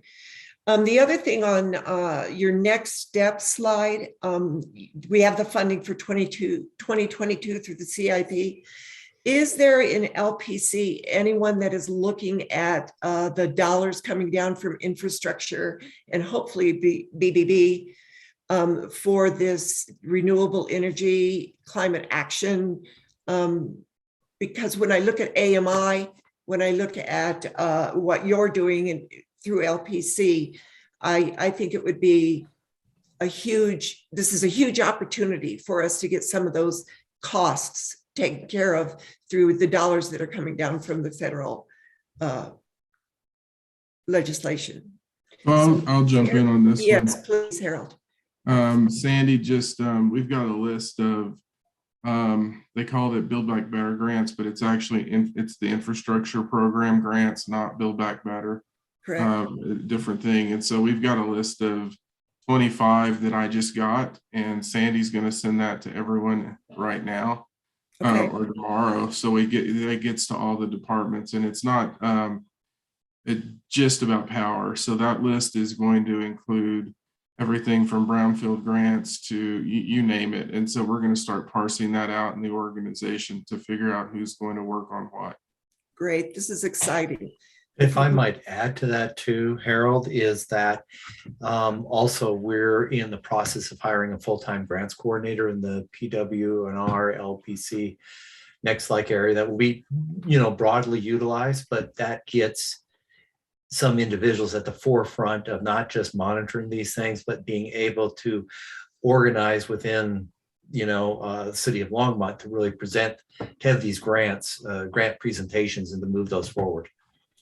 Thank you. This is an opportunity that we have once in a lifetime, and we want to move forward with our vision, and it looks like we might have some help out there. So I just want to make sure that we're all pushing for that. So thank you for that. That's all I've got. Do we have any other comments? It looks like we don't. So can I have a motion? No, we don't. This is just presentation. But you do want direction, you said, to continue this program. So I see your hands, but Mayor Pro Tem Rodriguez, but I don't know what you're pointing at. Councilmember Martin on my screen is to my left, but I don't know where she is on your screen. So. Oh, I don't see her at all. So Councilor Martin. Do you have your hand up? Did you want to say something, Councilor Martin? Go ahead. The host muted me. I don't know why. But anyway, what I did want to say was that although we did have a discussion about distributed energy resources, which means local generation by Longmont, for Longmont. Right. But lest anyone be frightened, this does not David is making a frightened face over there. This doesn't exempt PRPA from still meeting their goal of 100% renewable energy by 2030. And so by the time we're fully electrified, they should be fully defossiled. We hope. And That's the vision. But if we can help them along, that's what I would like to do. yeah, we'll help them along by shifting our peaks and stuff like that. And hopefully they'll be shifting their peak too. But let's not forget that we have that and that coal and gas need to go away fast. That's what I'm saying. Thank you for reiterating that. So the direction that you wanted, do you want to tell us once again the direction, Susan? Is it to continue on the path you're going on and continue this work? I think Debbie was looking for direction on the benchmarking program. We're kind of proceeding with the things that I talked about, but she's been underway for several years now with benchmarking and kind of wants a thumbs up on how to proceed. Okay, so we don't really need a motion, but let's give direction, thumbs up on if we would like Debbie to continue on the benchmarking. Perfect. Thank you. Thank you, Debbie. This is great. Thank you. Thank you. Thank you, Mayor Peck and council members. Keep up the good work. So we have another presentation, this time by Carmen Ramirez, to update us on the Lanyon Park Initiative. Mayor, Council, I'm going to go ahead and let Carmen and Sarah Arney and who else is joining us? Karen. There's a team that's really working on this, but I'm going to start this presentation off today. Dallas, can you bring up Carmen's presentation? So when I talk about this, really, we're going to start with the neighborhood impact team because people are probably going, what's a neighborhood impact team? It really is a team that we brought together from across the organization so that we can work collectively on issues related to neighborhoods. It really is us working to utilize a systemic approach for sustained community change. And that's what you're going to see. This impact team is really based on a center of excellence model, if you're familiar with it from the private sector. I've got a whole series of slides that I'm going to use because we're going to really shift more globally to this as an organization, but basically it optimizes the way that we do work as an organization. In addition to what we're doing internally with the Center of Excellence team, we are also then incorporating the collective impact model and social equity principles as we move forward on this. And what does that mean? That really means, in this case, in the Lanyon Park project, how do we work with the neighborhood and the businesses in the area so we're all working together to address the situation. Next slide, please.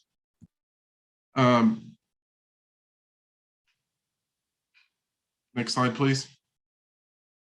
There we go. This looks crazy, right? This is, so when you look at this and you look at the unsheltered in the middle, and you kind of go, what were we seeing at the parks and what were we having to deal with? Obviously, we were seeing bad behavior that was impacting the neighborhood, people engaging with other individuals trying to use the park inappropriately, a lot of monopolizing the facilities where the neighborhood couldn't see it. We were seeing mental health issues, use of drugs at the park, and in many cases, use of drugs in front of people utilizing the ball fields and during baseball games that we had there, litter, and we could go on with this. But what really this is showing was why we created and really went to the neighborhood impact model, because there was a bit of chaos in this when it was coming in. And so what would happen is somebody would call, and it may be a call that came in and it was the police about an issue. And so then police was working the issue, and then the neighborhood would call and we would get a call into lead and core. And so then we had all of these people working on these components of this. And in many cases, we were chasing each other as we were moving through this. And it was one of those cases where we said, this isn't going to work, which is why we then brought in the neighborhood impact team and really started rooting ourselves in the center of excellence model. Next slide, please. When we talk about this is not something new in terms of the center of excellence model and how all of this works. It's something that we have done as an organization. we do our best work when we're in this model.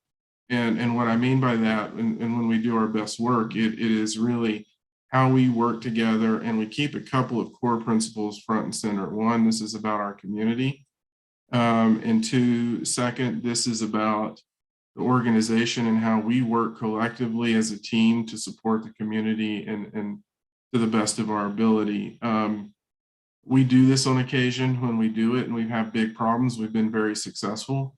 Things that I'll talk about that you all are aware of is the LHA work that we had to do. We built a team similar to this where we can come together, and we're just not as intentional as we need to be. And so you all will see some things from me in the future about how we're going to be more intentional in this model moving forward. But you can see these three components.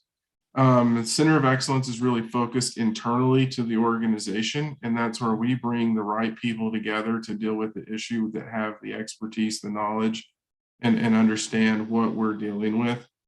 And then our equity principles and our collective impact model both work internally and externally as we're working with the broader community in addressing whatever challenge it is that comes before us.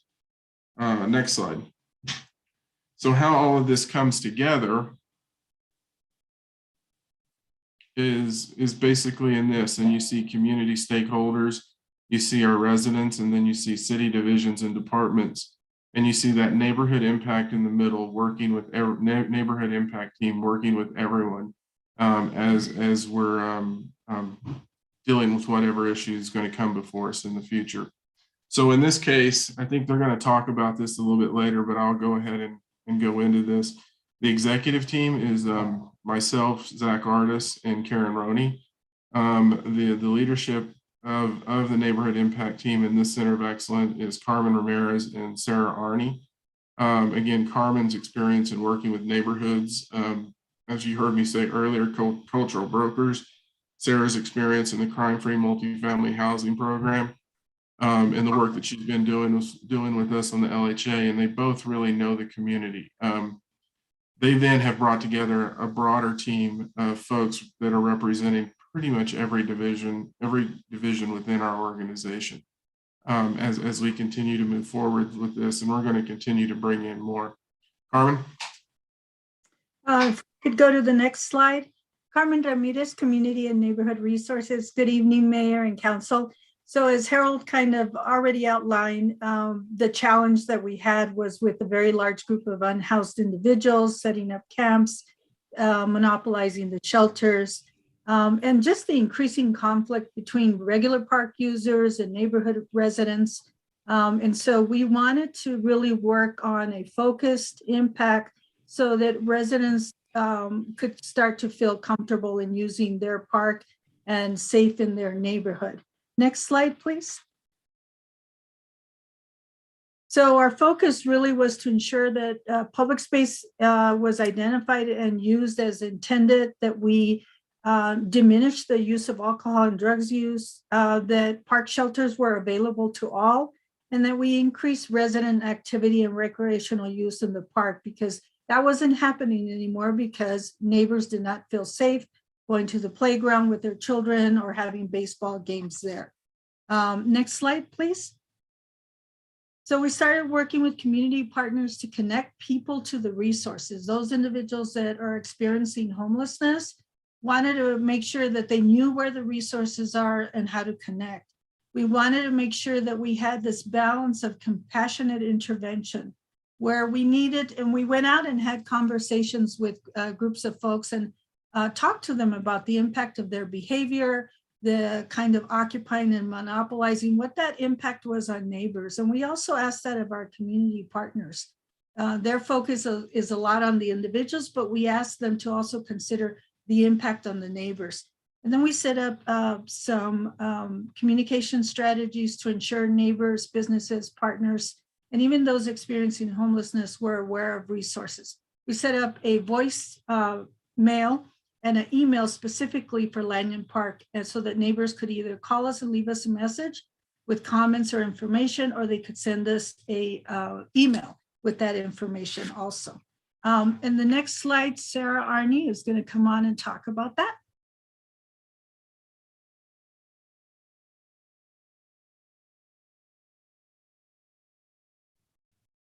Sarah?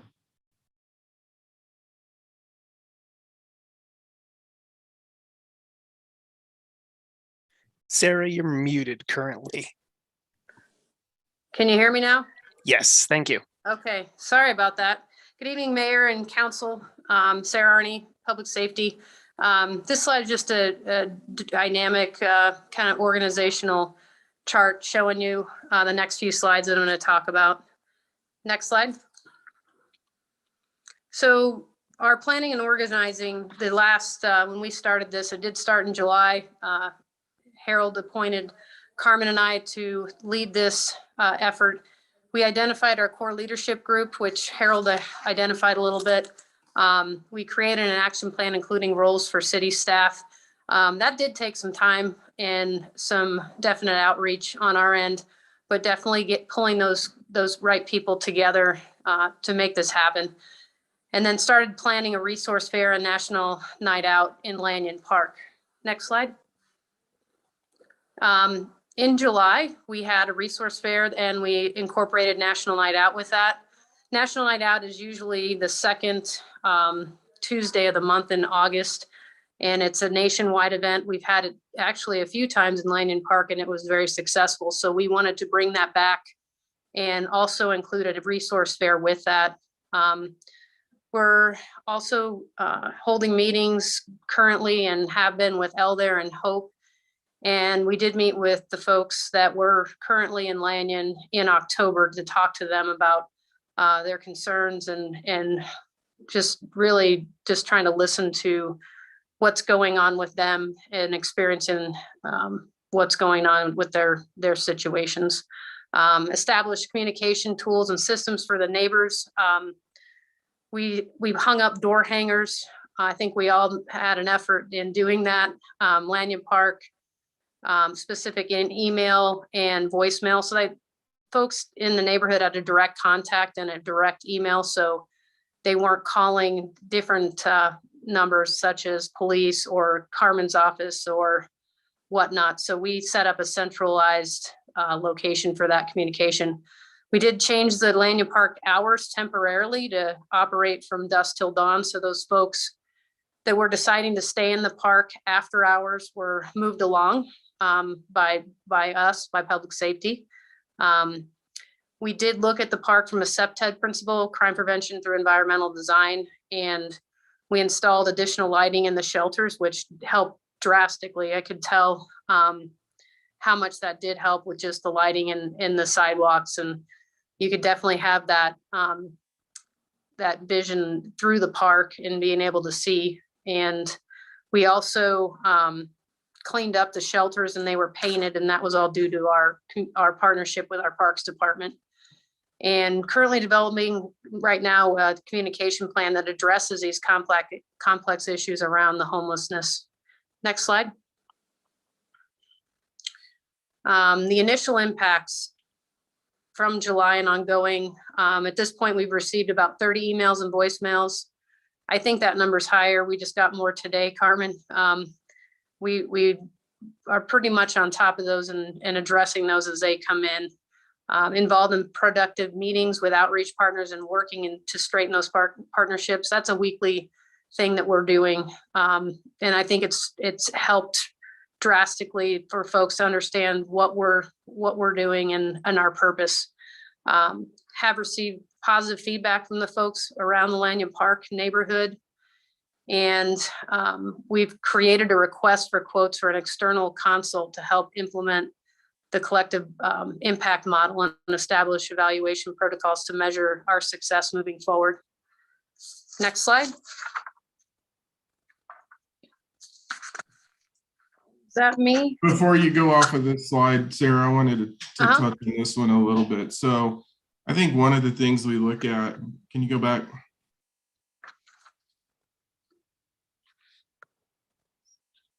Dallas, can you go back? Is it showing the slide 11? Nope. All right, there we go. So this request for quotes for the external consultant, I think you look at this and you go, how do you know you're successful when? I think some council members ask that question when we're going through this. And I think at a very high level, what we said originally when we came in this, we said we know we would be successful when the neighborhood feels safe using the park again, where others could utilize the park. We could have folks working together. We didn't have the same issues. That's pretty high level. What we're really finding in this conversations is there's layers to this that we also need to understand. And that's what we really want to dig into with this consultant, because it's not only how are you successful when the park is there, but it's also how both unhoused individuals in the neighborhood can also collectively utilize the park. How do we know when we're successful in trying to house individuals that we're engaging with in this conversation, and really getting into a more granular level so we can really measure our success, so that when this moves and we have this issue at another park, we're merely replicating what we're doing here. And that's a core principle of the Center of Excellence, is building a system that you can replicate. And so I really wanted to point that out, because are we where we want to be in terms of how we're measuring and what we're assessing? No. We want to bring this group in so we can really refine that and take it to the next level in terms of what we're looking at, how we're looking at these situations. So I wanted to jump in and just kind of let you know more to come on this bullet point. Dallas, next slide. Mayor and Council, Carmen Ramirez. So what we're hearing from neighbors are that they appreciate the curfew, that really worked. The lights helped, they feel safer. And the extra patrol was very important. And that we have really been working on cleaning it up. I will say, not only have I gotten emails from folks saying I took my kids to the park and it was great to be able to enjoy the park. When your city manager goes by the park and says there's a family having a picnic at the shelter, that really is an indication that we have shifted things. But I also will say that the neighbors are saying, please continue to sustain this effort, because we know that these efforts need to be sustained over a period of time. So we are seeing improvements. We also have increased communication with our community partners, and I'll talk a little bit about that if we can go to the next slide.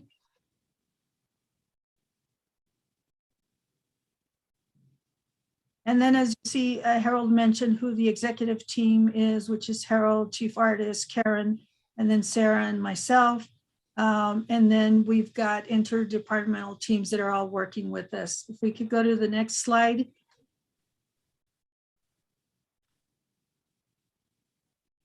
We wanted to make sure that you knew that we are communicating regularly with our community partners. We work with Hope. We've done some business outreach and education. Public safety really has been in the forefront of that.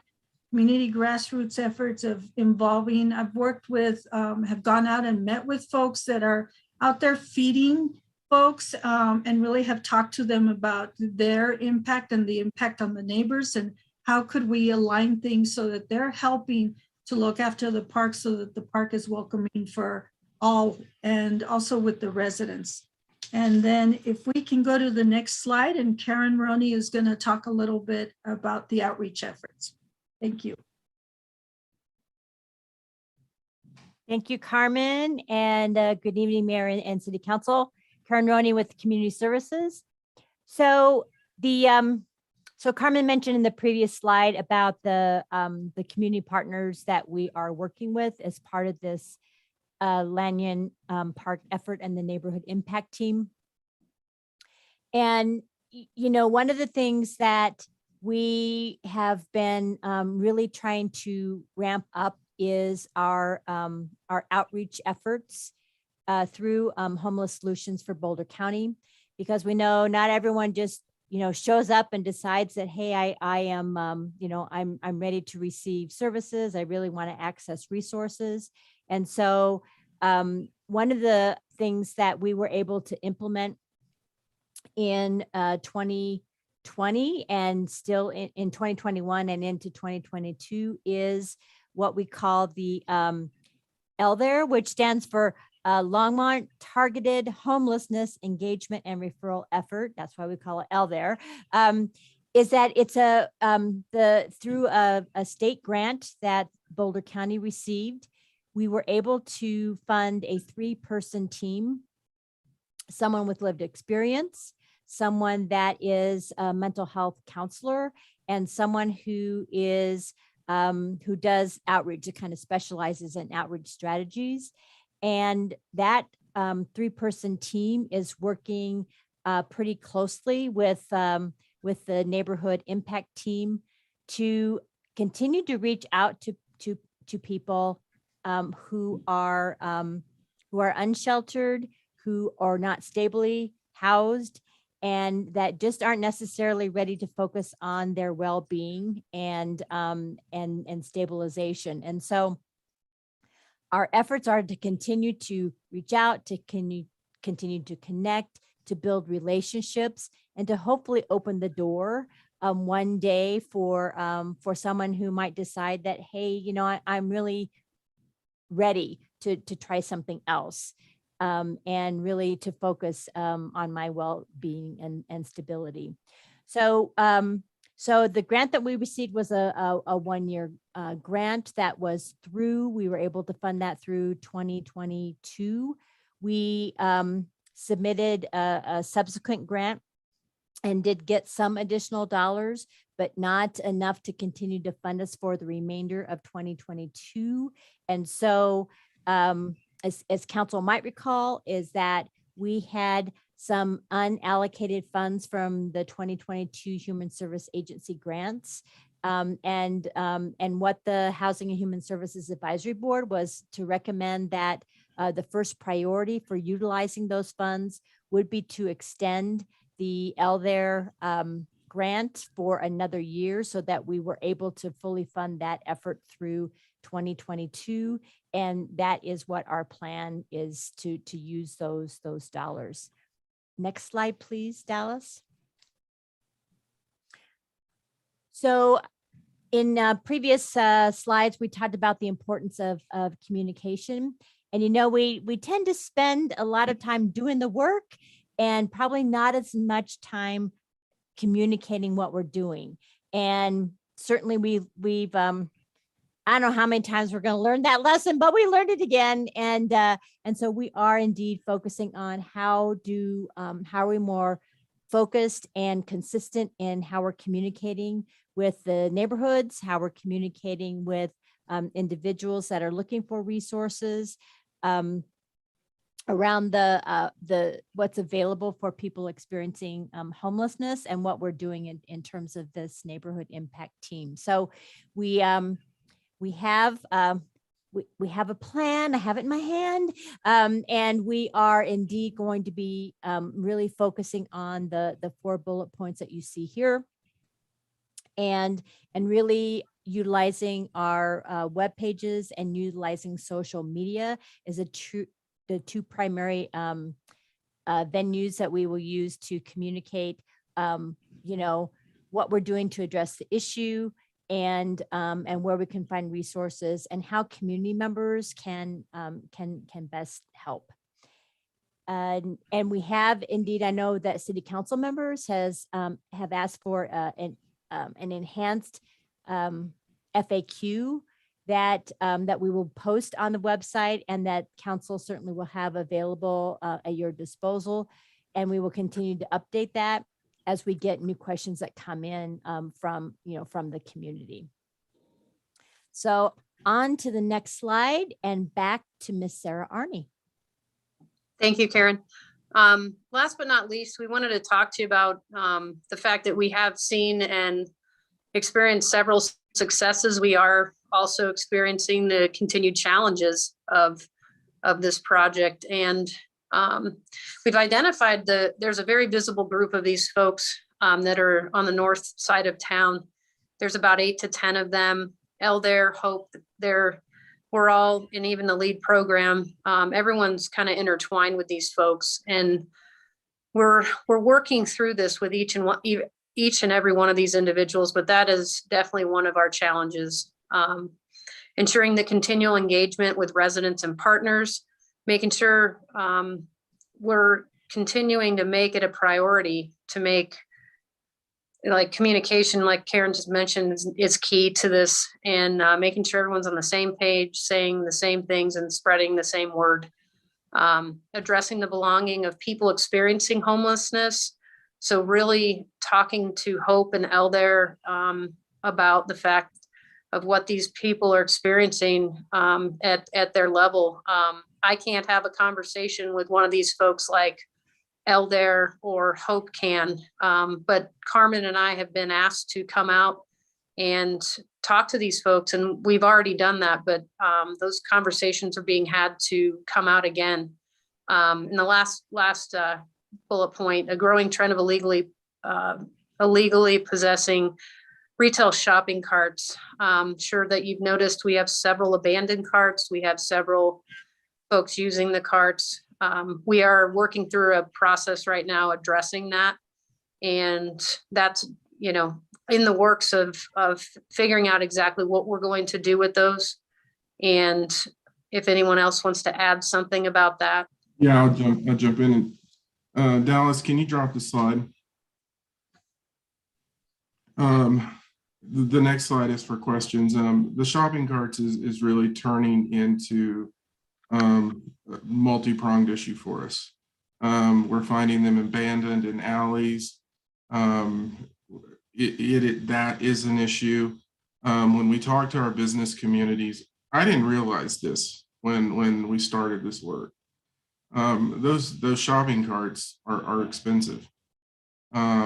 At least $300, if not more than that. And they're not allowing people to take these. It's theft.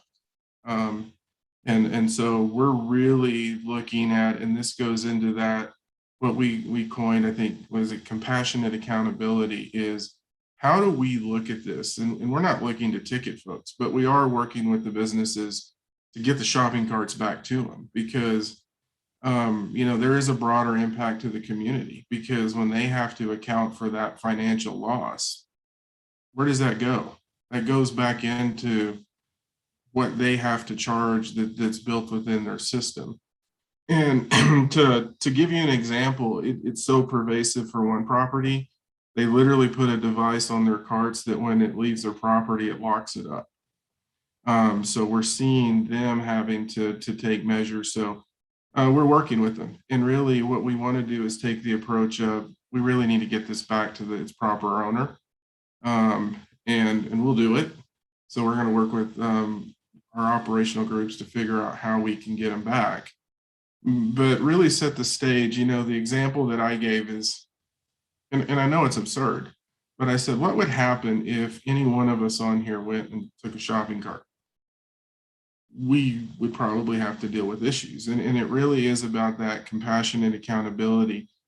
We're seeing it in terms of what we're seeing behind neighborhood houses and camping, and really engaging with folks to enforce the rules and the laws that we have in place that we all have to be accountable for. So they are working with all the businesses in the impacted area to make sure that we have the appropriate documentation, so what we can do what we need to do there. So what worked? I'll tell you one thing that we know that worked. You've heard this throughout this, is the curfew. I think it's been pretty clear that the dusk to dawn worked. I honestly think the dusk to dawn is even a broader concept. If you all remember what we talked about last summer, the amount of destruction that we had in our parks and things like that. And I think it's beyond in-house. I think it's just what we see in different parks. And so definitely what we heard from the neighbors is that dusk to dawn concept was pretty impactful in what we do. So one of the questions that we can talk about with council is, do we look at that and continue that at other parks? Obviously, it's going to be different.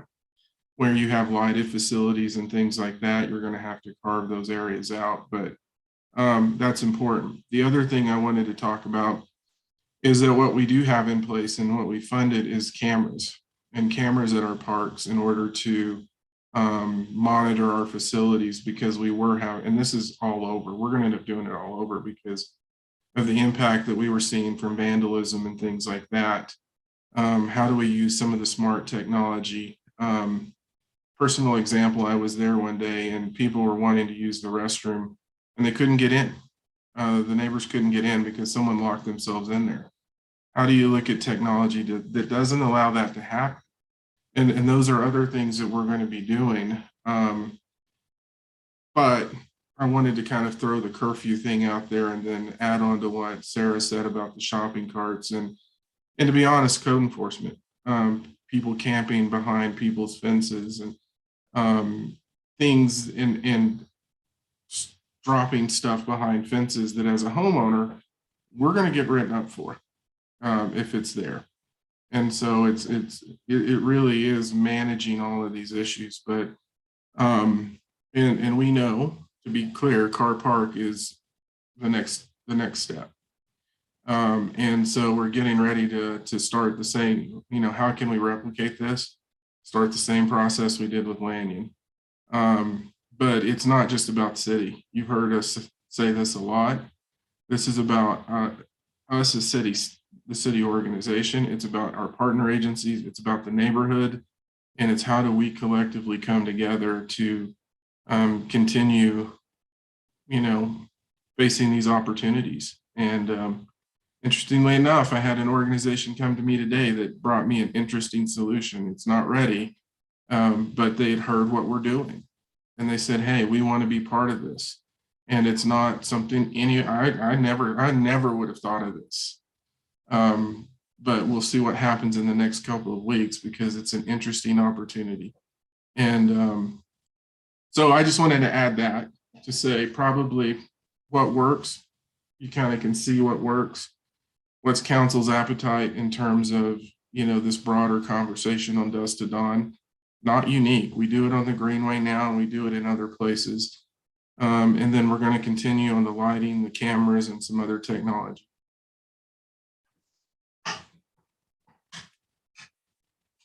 Questions, comments?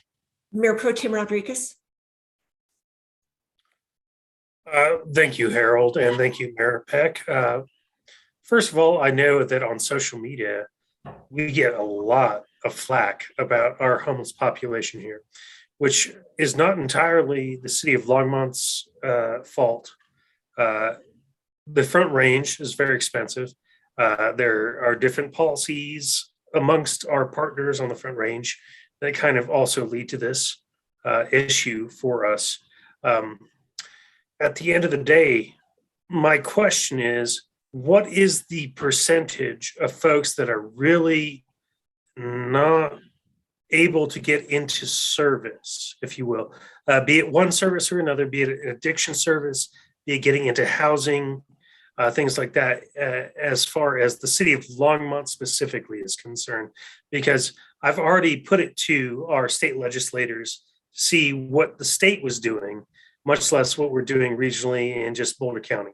So as far as the city of Longmont is concerned, what percentage would you put that at?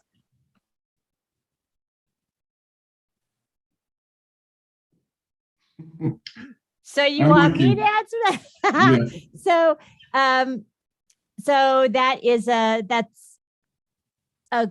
here's how I will answer that question or give a shot at it. And Alberto just popped up, Mayor Pro Tem. So, I don't have a percentage to offer, but in terms of your question about services that are available in Longmont, we do have many services available in the Longmont community in terms of our short-term and long-term sheltering services. Our navigation shelter that's operated by Hope is rarely full. Every night there's plenty of space there. We do have a variety of other services. We have housing resources. We have more housing resources available than we have ever had. And our challenge is I think what Sarah and Carmen talked about is that we can't force people to access services. So for folks who are interested, that want to, engage in resources, that want to get into treatment, that want to get into some stable housing situation, there are resources, available. Not ever, and not there's a finite amount, but our resources are underutilized and we can serve more people.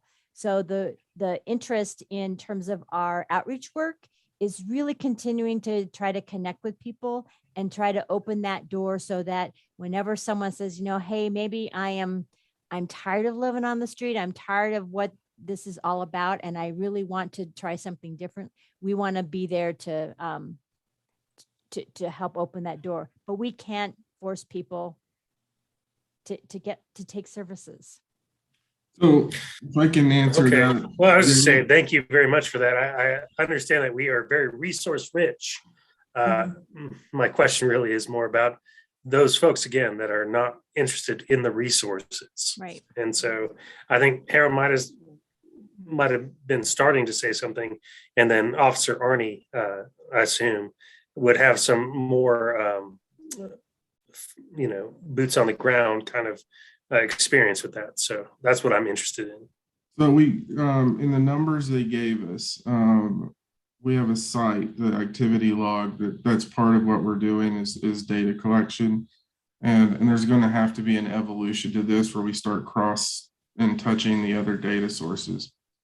I want to say there were about 17 encounters that probably included approximately 30 individuals where we documented that we told them about coordinated entry. And in that list, there were only, I believe, 2 cases where those individuals indicated that they were interested in coordinated entry and moving forward.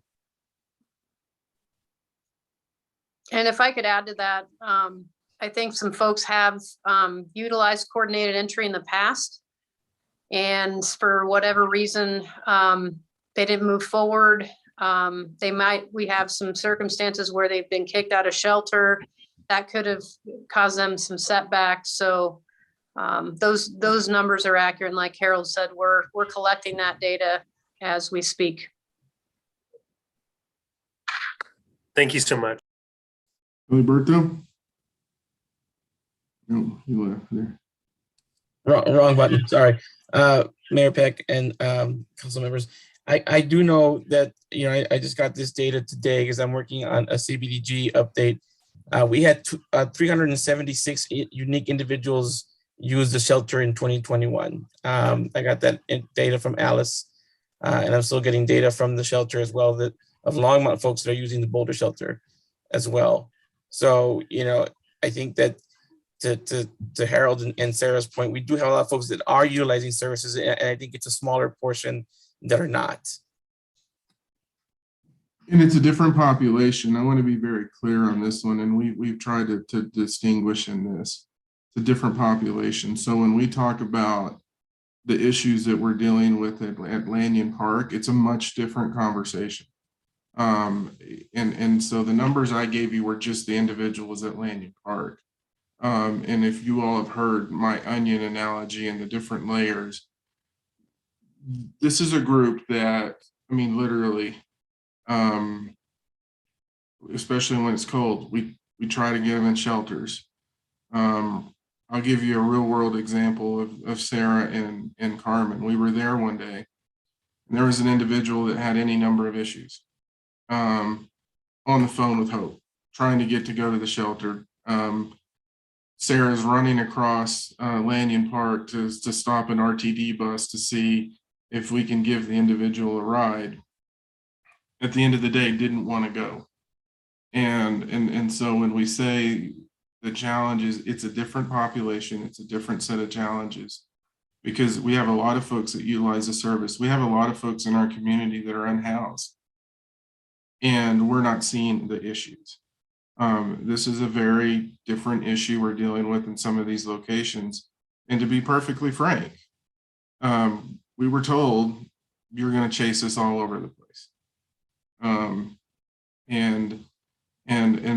it's a subset. And I don't want this to set the narrative about unhoused in our community generally, because this is a very small subset. And we want to be very intentional when we talk about that, because I think we tend to generalize at times, and it's really not. It's a very focused issue, and I wanted to point that out. Karen's been in my ear on this one. Councillor Waters. Thanks, Mayor Peck. Harold, I'm going to interpret your last comment to be the 90-10 principle or the 80-20 principle, that you've got a small percentage that create disproportionate noise or require disproportionate attention or interactions. Is that fair? That's a fair assumption. Yeah. Could you go back to slide 11? Or let me just, you don't need to go to the slide. That's a slide that makes specific reference to measurement. And I think slide 6 that offers the desired outcome would be the answer, or finish the sentence. We know we're successful when. I'd go to slide 6 and maybe an edited version of that. Is that fair? Yeah. What we see captured on slide 6 or offered on slide 6?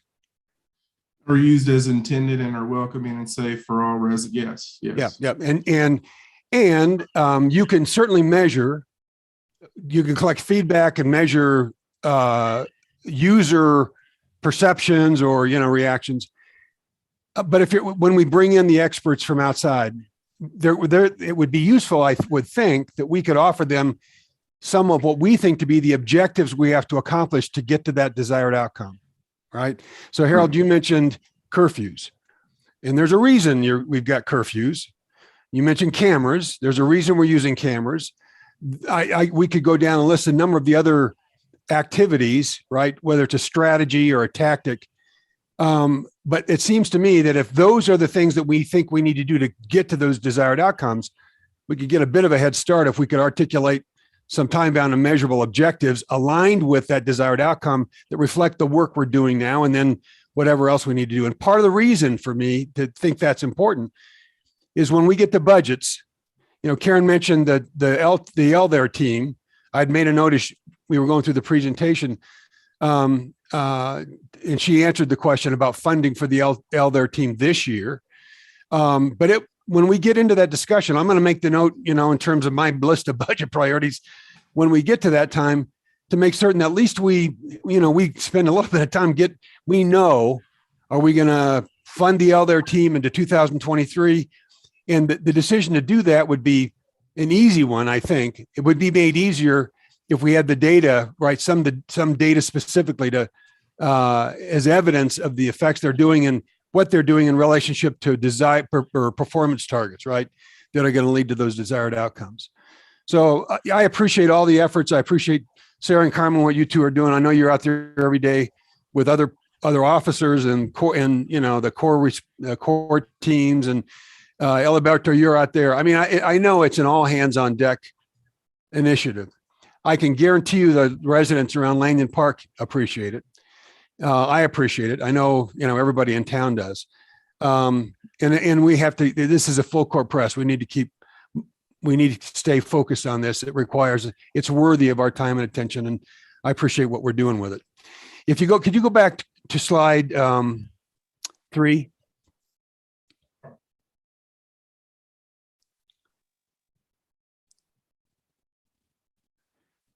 So Harold, I'm going to assume if I were to peel off Center of Excellence, I would replace it with Langdon Park Initiative or however we would label this right now. Is that fair? Well, neighborhood impact team, because I think what we started off doing was Langdon Park, but then early on in this, we said this is different and it's neighborhood impact team, because in that we want to, create the systems of processes, and resources, and so it can be replicated anywhere in our community where we have these issues. So when it comes to equity and collective impact, if I peeled away neighborhood impact team and I replaced it with any one of the other centers for excellence that I know that you've kind of got on your whiteboard, what would I see change in the equity and collective impact spheres here? Not much. Those would be pretty consistent. Correct. What would change would be based on what's in the center of the collective impact what are we construct here? What are we talking about? How will we label these? Yeah, it would be, so schema. I don't know. Yeah, it's the topic, or it's the opportunity that changes, but this doesn't change. But the collective impact, behaviors, the activities, and the equity principles don't change. Could you go to the next slide? I think it's the Venn diagram of partners, residents, and and the city. So I get in this case who the neighborhood impact team is. What can we say to residents when we if we're going to achieve that desired outcome and our objectives that lead up to it? Here's what we need from you. Here's your role in this. And are the community stakeholders in this case the partners that Carmen mentioned or Karen mentioned? Yep. Or are those is that somebody else? I'm going to let Carmen, I've got my thoughts, but I'm going to let Carmen and Sarah jump in, and then and Karen and Eliberto. But Councilman Waters. So the community stakeholders are our partners, our neighbors, our businesses, some faith communities, and nonprofits. So those would be the community stakeholders. All right. And the residents in this case, around, if it's could be residents around Lanyon Park, Car Park, yes. Those who are directly impacted by this. Yeah. All right. You see, as we move to Car Park, we're definitely going to have to connect with the school that's right across. Yeah. The And I think you've been clear, at least I heard it clearly, in terms of what we need from the unhoused, right, to make this work. Did I miss it, or is it in the slides what we need from residents? I know I saw what you're expecting in terms of phone calls, emails, that communication works both ways, that they're letting you know what's going on in a different way at a higher level. Are there other things we need from residents? Yes. And so the other thing that we need is not only that communication, but we need them to be part of returning to the park. And I've gotten already communications, parents taking their kids back. We are hoping to have kind of a mini city resource fair, which we'll let council know about, so we can come back and then also plan some activities with recreation, youth services, because they've been asking about that. So we wanted to kind of clear the ground so they feel safe in returning, and then they continue to really use the park as it's intended. And I've already communicated that to several folks, and I think they'll be excited, hopefully come this spring in April, maybe, if we do a mini city resource fair, and then have some other planned activities, either through services. Well, and to that point, this is where you augment this center of excellence, because you don't have everyone in at the same time, but we will add to it, and we will bring Jeff Friesner in, we'll bring Christina Pacheco in, and we'll bring other team members in to take that next step to do exactly that. Thanks, appreciate it. Do we have any, Councilor Martin? Thank you, Mayor Peck. I have 3 questions. The first one I think is easy. I think it was Sarah or Carmen. I can't remember. I'm sorry. One of you mentioned an acronym, SEPTED. Can you write out that acronym? It seems to be something that I've been spending a lot of time thinking about and talking with David Bell. And so could you tell me the acronym and what it stands for and means? Sure. It's crime prevention through environmental design. And we actually have been conducting SEPTED surveys around the city for several years now, and been working with parks, especially when we've got ongoing issues. David Kennedy and myself have been through all the crazy training to have that certification. So we're called upon to even do churches, schools. It doesn't really matter. It's any building or structure, or we've worked a lot with natural resources on rebuilding of the parks, etc. So it does mean things like toilets that aren't made out of porcelain, so you can't smash them. Correct. Yeah. Okay. And it's CPED. Is that right? Prevention through CPT-ED. ED. Okay, the through I missed. Okay, thank you very much, because I want to look it up. I was hoping for something that we didn't see tonight, although this is very useful information, but what you have said is that you have found a core population that is not interested in coordinated entry or drug rehabilitation or any of the local services that we have in fair supply. But what I didn't hear about is how many people there are and what the barriers are. So I mean, some of them just won't go to Hope because they can't take their puppy, and others of them won't go to Hope because they can't take their substances with them. So, what's the breakdown and what's the quantification of this? And if you don't have it now, how long is it going to be before we have it?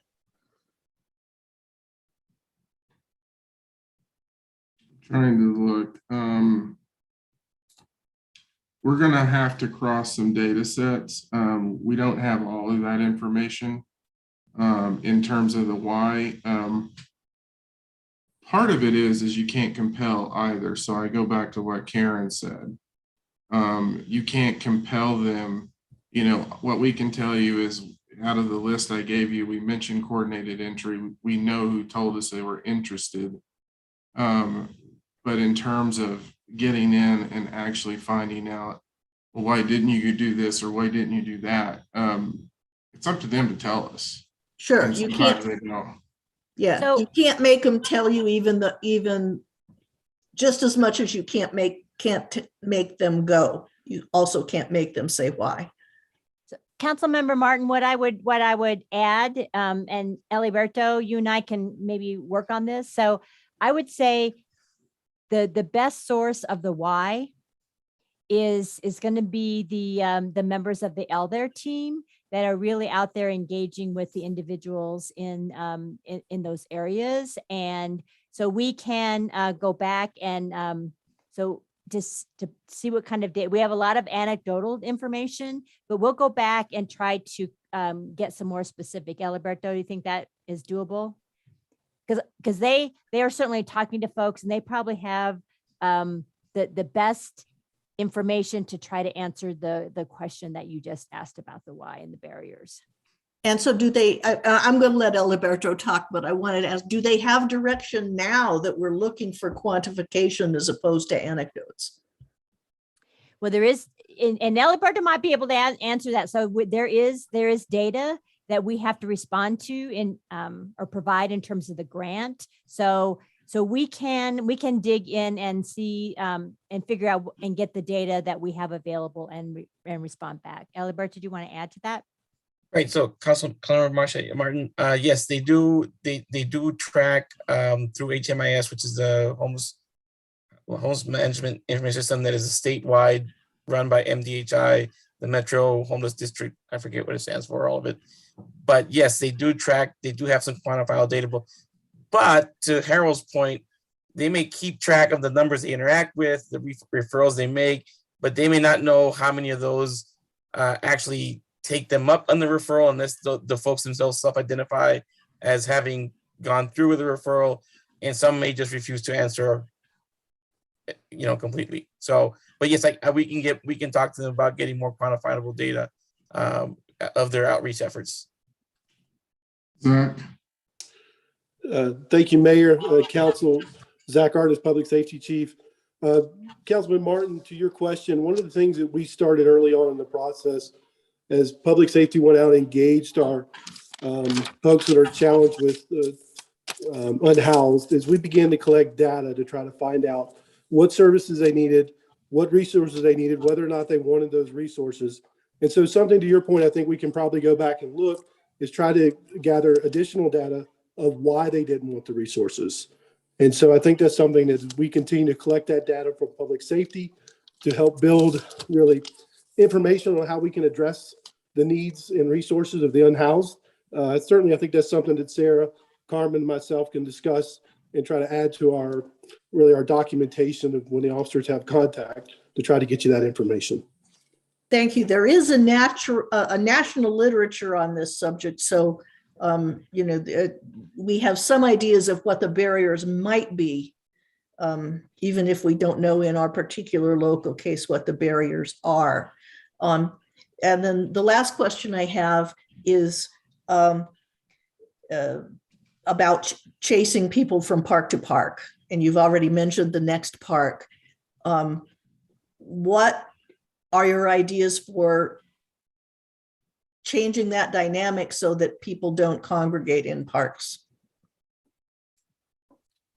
So I'm going to let them jump in. I think so. The first thing we have to reconcile in this is everyone has a right to go to the park. I mean, so we've got to start there. It's then what activities and what occurs at the park that's what we're really focusing on. And so I think it's a replication of what we've learned thus far at Landing. And that's when I said the team and the impact working collectively on the other park, the lighting, the improvements, the cameras, the dusk to dawn curfew. Those are things that we're pretty sure will be impactful in terms of what in terms of the situation that we're managing here. I think we're still learning through some things, and we will learn more as we continue moving forward. But I think that's where I would start. Rest of you all? Mayor and Councilwoman Martin, I think the other piece to this is our grassroots effort and that constant communication and the effort of seeing that we're all working together, not only to connect people to resources, but the expectation of their behavior in the park, the expectation on the impact on our neighborhoods. I think that's an important piece of this. That word gets out and it says you can hang out at the park, but not use drugs, not create violence or vandalism. And that message will get out as we move, even if we have to move from park to park. And also that community will begin to share that message as newcomers come in. We know that during the summer, we have some travelers that come through. So it's really about being consistent of that message of their behavior and their impact on the neighborhoods. We all have the right to enjoy our parks, and we should also be respectful of others that are visiting the parks. So I think that's going to be very important message that we're all going to have to collectively work on sharing that message. And then if I could add, Councilmember Martin, really quickly, I think on the HSBC service side, it's really that, and I think Karen's been a champion for this for quite some time. It's that continued in case management outreach, trying to help folks feel the self-worth that they are worthy of receiving the services. That's another piece too, and trying to work with them to be open to accessing these services and moving closer to housing. And ultimately, our goal is always to provide opportunities for permanent, stable housing for folks experiencing homelessness. And I will throw another one. And this is rooted in what I'm talking about in Center of Excellence and where we are and will go as an organization. Intentional, we work with each other, we support each other, and we're all on the same page. And we're all saying the same message, because I will say that there's been some hiccups there. And that's what we've really done here, is bring it together to where if you're in the police, well, I'm not saying, but if you're in code enforcement, or if you're in working in lead, or you're working in sanitation, or you're working in parks, we're all collectively on point, working together, saying the same message, doing the same thing, where we're not creating different messages within our own structure. And that's part of bringing this together. And, I think we're on the path there. So just as a parting remark, if somebody wanted to case manage me, I wouldn't like it either. One thing I am hearing here is that everybody ought to want to be housed. And You know, I wonder if we should get over that. And if I could add just one thing, I think really what's been critical and different about the process that we've taken with this kind of initiative of excellence is that we've really brought the partnership from both things that Karen is doing and has resources to, along with public safety resources, and bringing them together to understand that this is a long-term project. This is a long-term issue for our communities. This is a long-term, there's going to be solutions along the way, but challenges along the way. But to the point that everybody has said, it's really about continuing to have conversations to establish those expectations. And then those expectations lead to self-accountability. And so to your point, Councilman Barton, we understand and recognize that there is a group of folks who are unhoused who do not want to be housed. And so it's, again, trying to find that balance within our community of how do we coexist and live together. And so I think this group and what we're putting together, that is our initiative to approach it in a way that's almost humanistic, that finds compassion, but yet gets compliance through education and using the resources that we have and holding folks to that standard. So I think really that's what this group's mission and direction has been since day one at the opportunity that Harold created this and put it together. And that really is our vision and direction to continue to drive to address this issue across all of Longmont. Thank you, Chief. Are there any other comments by councilors? I see Councilor Hidalgo-Ferring and then Councilor Yarbrough. Okay, thank you. So I have a couple of questions and a couple of comments. Some of them were kind of addressed, but let's see. So, and actually going back to the slide, and I didn't see it in my packet, it just kind of skipped over to the, from the neighborhood impact team to the equity principles, but there was one that looked like a web of all these. Oh, that's yeah, we added that at the end. Okay. We added that last minute.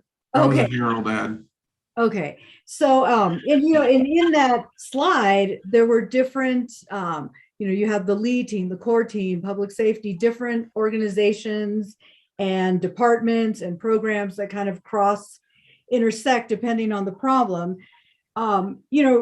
So but you have one individual who might be dealing with a myriad of issues and having needing to receive resources and communication with different entities.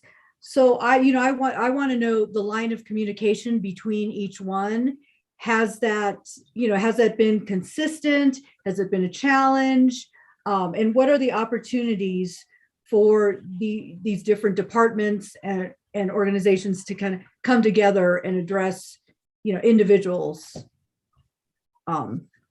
We're in the middle of that right now, and it's how do we cross and work data sets. It's also, you remember the building a caring community work that Ellie Berto and Karen and we're in the, we call it middleware, but the connecting the data sets, that's part of this that will eventually come in, but we're working through it. And Sarah and Carmen are doing yeoman's work right now and going to these other groups and saying, we need to talk, we need to work with each other, we need to share data sets, and to know how this works. When they're having the conversations, it is equivalent to me. And it's not an option if we're going to share. It's here's what we're going to do. And so are we where we want to be on that right now? No. Are we making progress on that? We are, and it's really to bring it together. It's a much different conversation than it was on day one in this one. It's like you're just seeing fireworks go off because you're trying to figure things out. It's now very focused but we've got more work to do. Do you think that now as people are seeing this play out, I mean, even within the departments, that they're able to conceptualize, to visualize that it's making it easier for people to buy in to the program, to be, to making those efforts to communicate with one another, and, or is it still a work in progress? Carmen, Sarah? I think in some areas, we've got folks that are quick to adopt. And other areas, it's just kind of looking at the big picture and understanding their part in it. And collectively, we can really have an impact. So I would say that we have progress in some areas, and some other areas we need to continue to work on it. Okay. And, I really want to emphasize, just because, having a child with a disability and in the school system, and then having him work with all these different entities, and then they're not cross communicating. And so it's been very difficult for the one individual to make sense of anything when he's hearing different messages from different groups. So, I really want to emphasize that, I don't know if it's like a whole group meeting or however, but does need to be a consensus that comes together so that the same messaging is going to individuals about this work, and that people are talking to one another. So Councilmember Hidalgo-Faring, I'd like to add, that's the basis behind the neighborhood impact team. I mean, we've been doing this for a couple of years, and that's what's been so successful in solving some of these problematic issues we've found in our community. And so we've identified those staff members. I think it's the outliers that we weren't really working with all the time that we are bringing in, and we're working through it. And I know we're going to get there. Yes. So. It just, it takes time, and, as it should. Any quality program will need that time to figure it out and work out all the kinks. Has privacy or constraints been an issue with having to share? So that's, how are, is there talk about how even to get around that? I know Eliberto is working with the data set in terms of getting a data sharing agreement, depending on if it's mental health issues, then you have HIPAA protections in there. And so, yeah, it's a significant issue. And I think that's one of the data challenges. And I think ties into the work that Becky Doyle's been doing in slaying the data dragon. And how do you bring these data sets? And in the middleware project, this is one of those. And in some cases, we may not actually have it, but it may just be call person X, and you're just connecting to the person, but you don't have the data. But yeah, it's a huge challenge. Eliberto could talk forever on this issue. Well, and that's going to be one of the pieces that inhibit us from getting real numbers about what, accurate percentages of what's happening out there. So, go ahead. I'm sorry. I was going to say, Councilmember Hidalgo-Faring, we can get aggregate data pretty easily. It's where it comes to those individual folks, that's where it gets very, very tricky. We many times cannot get data that could be very useful because of privacy issues. But we can get some aggregate data. But yeah, it is, to Harold's point, we've been talking since I started with the city of Longmont about a data sharing agreement with the county. It's been an ongoing challenge. Yeah. Well, no, I thank you for your efforts and keep trying. So, and then, the other thing I heard some talk about, moving to car park. And that was one, even as I was listening to this, I got a text from a friend who lives near car park and say, hey, I took my grandchild out there and we saw needle, and, so I wrapped him up and took him home. So, so these things are happening throughout. And so have you noticed, since, the work is being focused on Lanyon Park, have you seen an increase of undesirable activity in neighboring parks? I can go ahead with that, Councilmember Hidalgo-Faring. Yes, we've seen that, and we addressed that from the beginning on the public safety side. We actually, Lanyon Park was the #1 priority, but we also didn't want to get behind at the other parks or even along Main Street. So that's a totally different conversation. But I wanted to bring up that public safety was very aware of the fact that we would be going to these other locations, and we have been. So public safety side we've been tasked with doing, number one priority is Lanyon Park. Number two priority has been Carr Park. Okay. I can say in the last 3 weeks, because of the weather, we've had pretty much zero activity until yesterday. Okay. Okay. And what's coming on is the information we get from our parks team members, Timber, David, and our folks out in the field. And then as they get the Rangers online, then the Rangers are going to become part of this team. And so it's also getting that real-time information from the field. Okay. Okay. Well, thanks. And, one of the things, to also, throw out there to the public is if you see things like, needles or, report it. Report it. Don't touch it. But yeah. So, everybody has a role to play as well. So, but thank you for your efforts. I'm supportive of this work. And yeah, and if there's a way that we can figure out how to get, some follow-up with, why folks didn't follow through and kind of navigate some of these HIPAA constraints. I would like to see some of that data as well. So thank you. Councillor Yarbrough. Thank you all. Thank you, Mayor Peck. I just want to say thank you for all that you're doing, and it means a lot. All my fellow council members have already brought up concerns I think that we all have had. I just want to make sure that from my perspective and listening to you all, that we make sure that if you all are not the expert in those areas, that we make sure we get the right people to do what needs to be done. I don't want to lose the area of what we're supposed to be doing. These are community parks, and our residents and our community members are concerned about what's going on in those parks. So we do. I love the fact that you all are directing to those other components of the city and who are experts in those areas. My concern is I don't want our city staff that are not experts in mental health, that are not experts in those areas, that's trying to resolve those issues.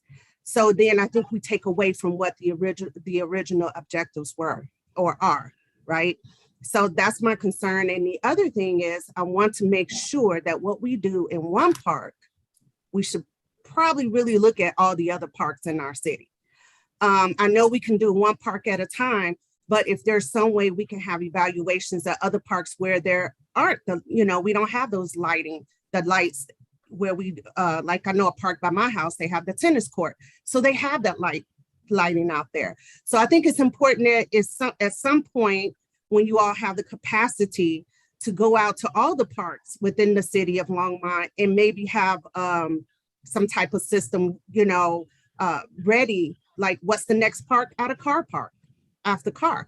So it's important that, I think it was Karen who said, no, I think it was Carmen. You all said so much tonight. I'm sorry, I've just been listening.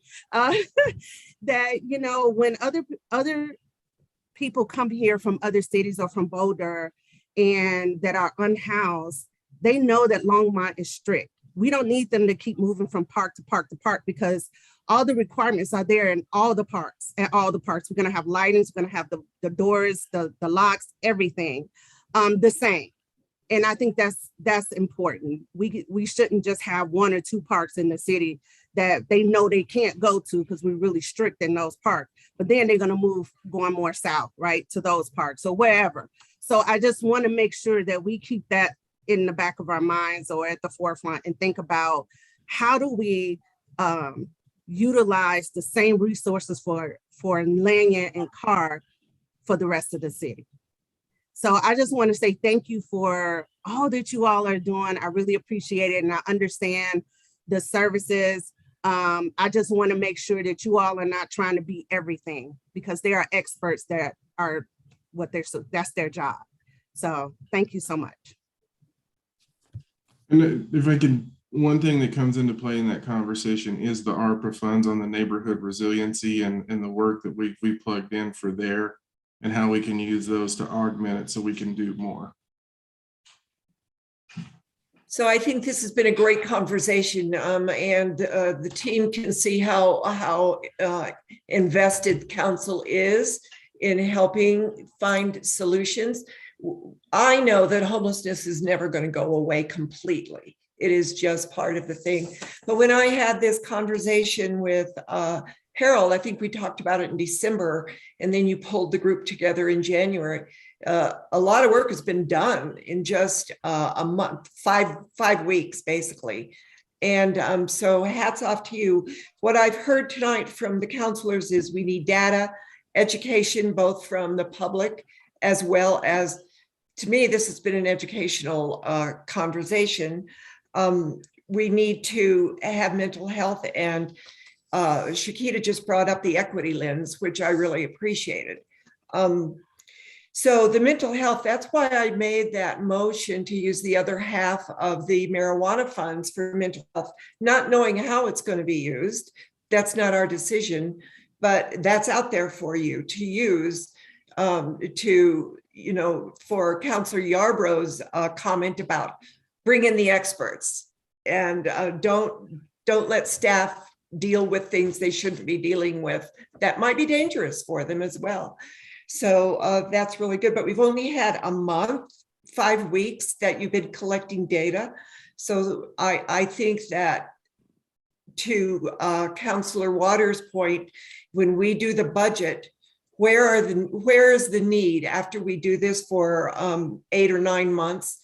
I personally would like to have a quarterly conversation like this so that we can see are the different areas, whether it's the public safety, whether it's housing, whether it's the Hour Center or Hope or Recovery Cafe, if everybody can enter their data and see where perhaps the same person is going from place to place to place and having the same issues, then we'll know what to address. I don't know if that's what you're working on, but I would like to have more updates, both with successes and failures, because that's how we can help you. And I always feel like council are the liaisons between the public and the staff. So we need to know what's going on so that everybody is giving the same information. And especially if we need the public, the residents' input to help us, we need to continually have these. I think it was a great conversation. Thank all of you. I think. If I can ask one question, just generally, in terms of looking at dusk to dawn at other parks, where's council on that one? And I don't need a definitive answer, but is that something you want us to continue to look at and bring back to you all? This before I answer, I see a thumbs up for Councilor Martin. Yes. Council, Mayor Pro Tem. Thank you. Thank you very much. I think we need to be consistent in our policies. Yes. And so a dusk till dawn policy for all parks seems prudent to me. In general, to be honest, regardless of our unhoused population. Yeah, it's a bigger issue than just that. It's vandalism. It's everything that we have. It is, but I also know that just from my own sons, that in the summer, they would love to go out like at 8 o'clock at night when it's cooled down and shoot hoops with their friends. Or if we have tennis courts, because people after dinner, sometimes they get together and go play tennis or pickleball. So just, do we have timers on those lights? So for example, if you're going to play, you can set it for an hour or an hour and a half and reset it, and they'll go off automatically. But maybe they're pay timers, so it'd take a quarter or something, so that unhoused people don't have them on all night. It's just to what we were looking at is a different set of criteria for areas that were lighted, because again, you have the intended use for those facilities, and so it wouldn't be car park's a good example. So where you have the basketball courts, the hockey court, the tennis courts, that would actually be carved out of it. But if there's a very specific use that has to occur. And so that we would have to carve out to deal with your point. And really in the summer, dusk is much later in the evening. And so, but that's Right. how we would have to deal with that issue. Okay, great. Do we have a consensus on moving forward with the dusk to dawn and just having the staff bring back what they found with the different parks and to let them continue to work on that so that all parks are consistent in some manner? Let's just, everybody raise your hand if you think that's a good way to go. We're not going to make a motion. We're just going to give direction. Okay. Does that give you the direction you need? You have a council member with their hand raised. I do? Which one is that? Oh, Me. there he is, Councilor Waters. It would be just following on that. If we could get that criteria, Harold, that applies to the lighted, the intentional use lighted parts, that would be useful for when we get emails or calls, right, that we have a response that's consistent and grounded in what those criterion might be. Yeah, and the reason why I asked the question, I didn't want to go much further and spend time on it if there wasn't an interest. And we may get down the road and go, oh boy, but we will do that. And then we'll obviously do our community involvement process on like we do on everything else. Okay, great. Thank you very, very much for all your hard work. This is not an easy subject. They're the heavy lifters. You are heavy lifters. Sure. Thanks. Okay, I think that we have one more, not presentation, but Assistant Manager Sandy Cedar is going to talk to us about some legislative bills that she's recommending. Thank you so much, Mayor Peck. Sandy Cedar, Assistant City Manager. We only have one bill today, and I think you're going to like it. House Bill 22-1051, concerning modifications of the Colorado Affordable Housing Tax Credit, extending the time and the yearly amounts of credits that can be allocated. So currently CHAFA under the Affordable Housing Tax Program can allocate income tax credits and an annual aggregate, thanks Dallas, amount up to $10 million for the years beginning on January 2020, ending in 2024. What this bill would do is extend the period of time to 2034 and would add, would increase the cap to $15 million. So this obviously is a huge resource in providing affordable housing. And so following the pandemic and the increasing pressure faced by the housing market, there's no more important time for Colorado to unite its support in strengthening affordable housing policy. This also completely aligns with the City Council's work plan. And so staff is recommending that you support House Bill 22-1051. Sounds good. Raise your hand if you want to support it. There you go. That was unanimous. Thank you very much. Thank you for that. Now we have the final call for public invited to be heard. Call in now if you are interested in having a comment. The information is going to be on the screen. There you go. Please mute the live stream and dial in now. We'll take a 5-minute break to give everyone time to get dialed in. Thank you.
Mayor Peck and Council, we are coming up onto the 5-minute mark. As of right now, I am not seeing any callers.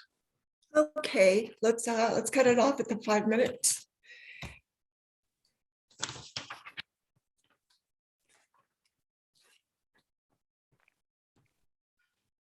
Still nobody, Mayor Peck.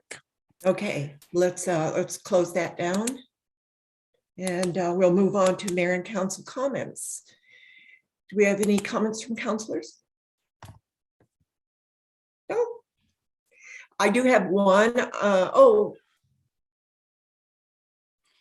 Yeah, I've got a hand up. Councilmember Waters, please. You know what, Councilor Waters, your hand goes up right by that wall and it's kind of the same color. So I'm sorry. Okay, I'll just cover my face with it. There, that works. Okay. Earlier, thank you, Mayor Peck. Earlier this evening, we got a call from Clark Allen about what he labeled as a logging operation west of town. I think we all read the same article. I don't know if Mayor Peck or any other council members have any more information about what the county is proposing to do, but it would be helpful, Harold, if you have that information to share it, because what I read was a bit different, I thought, a bit different than what we heard from Mr. Allen, just what is proposed and what are the implications for Longmont, and is this something that the county conferred with us about, or no information? What's the status? Let me get with Bob Allen and David Bell and Dale on this one. I know at one point there were conversations. If I remember, it's more of a laydown yard. But let me get with them to get the information. It just so council knows it is on county property. It was county zoning that they went through. But let me get that information. Well, I think what I read was a tree sorting operation, right, and then chipping, right? So those things that don't go to lumber or whatever would go here and get processed into biofuels as opposed to being burned. But I just think it's worth learning a little bit more before we get into something not unlike the commercial compost discussion. So yeah, we will get that, and that's the way I understood it, was chipping, not burning on site. But we'll get that information to you. Thank you. Good point. I had a conversation with Olga Bermudez and Christina Pacheco Sims this morning. We're going to start up the Mayor's Book Club. And I think this kind of relates a little bit to the park issues, that in the summer, we're thinking about holding the book reading sessions for the little kids in different parks. So we can hit different parts of the city and in their neighborhoods, basically, which would make it easier and a little bit more equitable. The other thing is that, do any of you have any interest in being part reading on Saturday morning to kids? Because if you do, I would gladly, I think it's really important that we all show our face, not just the Mayor's Book Club, but also because we have such a diverse council now. I would like the kids to see the different faces of, the people on council.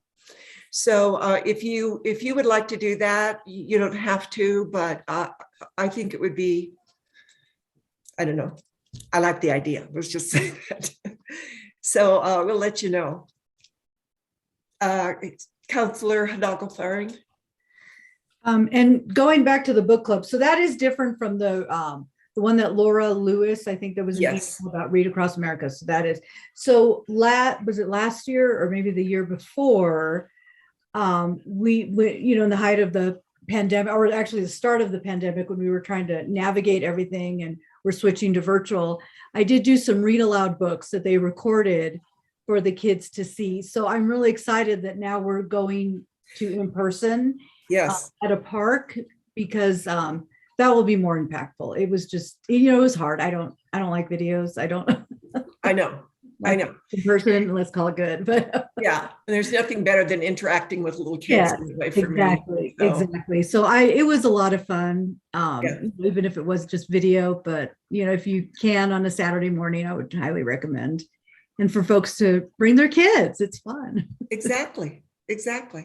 So. Okay, thank you. That's all I've got. Sure. Now, Harold, anything from you? Yeah, Mayor, Council, I know Don sent you some emails regarding the election, the special election. We're actually going to place an item on the agenda next week. I just wanted you to know to have that conversation with you all. There's a lot of moving parts. We finally had some of them come together late last week, but that'll be on the agenda for next week to talk to you all about. Okay, thank you. Other than that, I would be remiss. I was going to tell you, I'd be remiss on behalf of my wife to say go Bengals this weekend. She's from Cincinnati.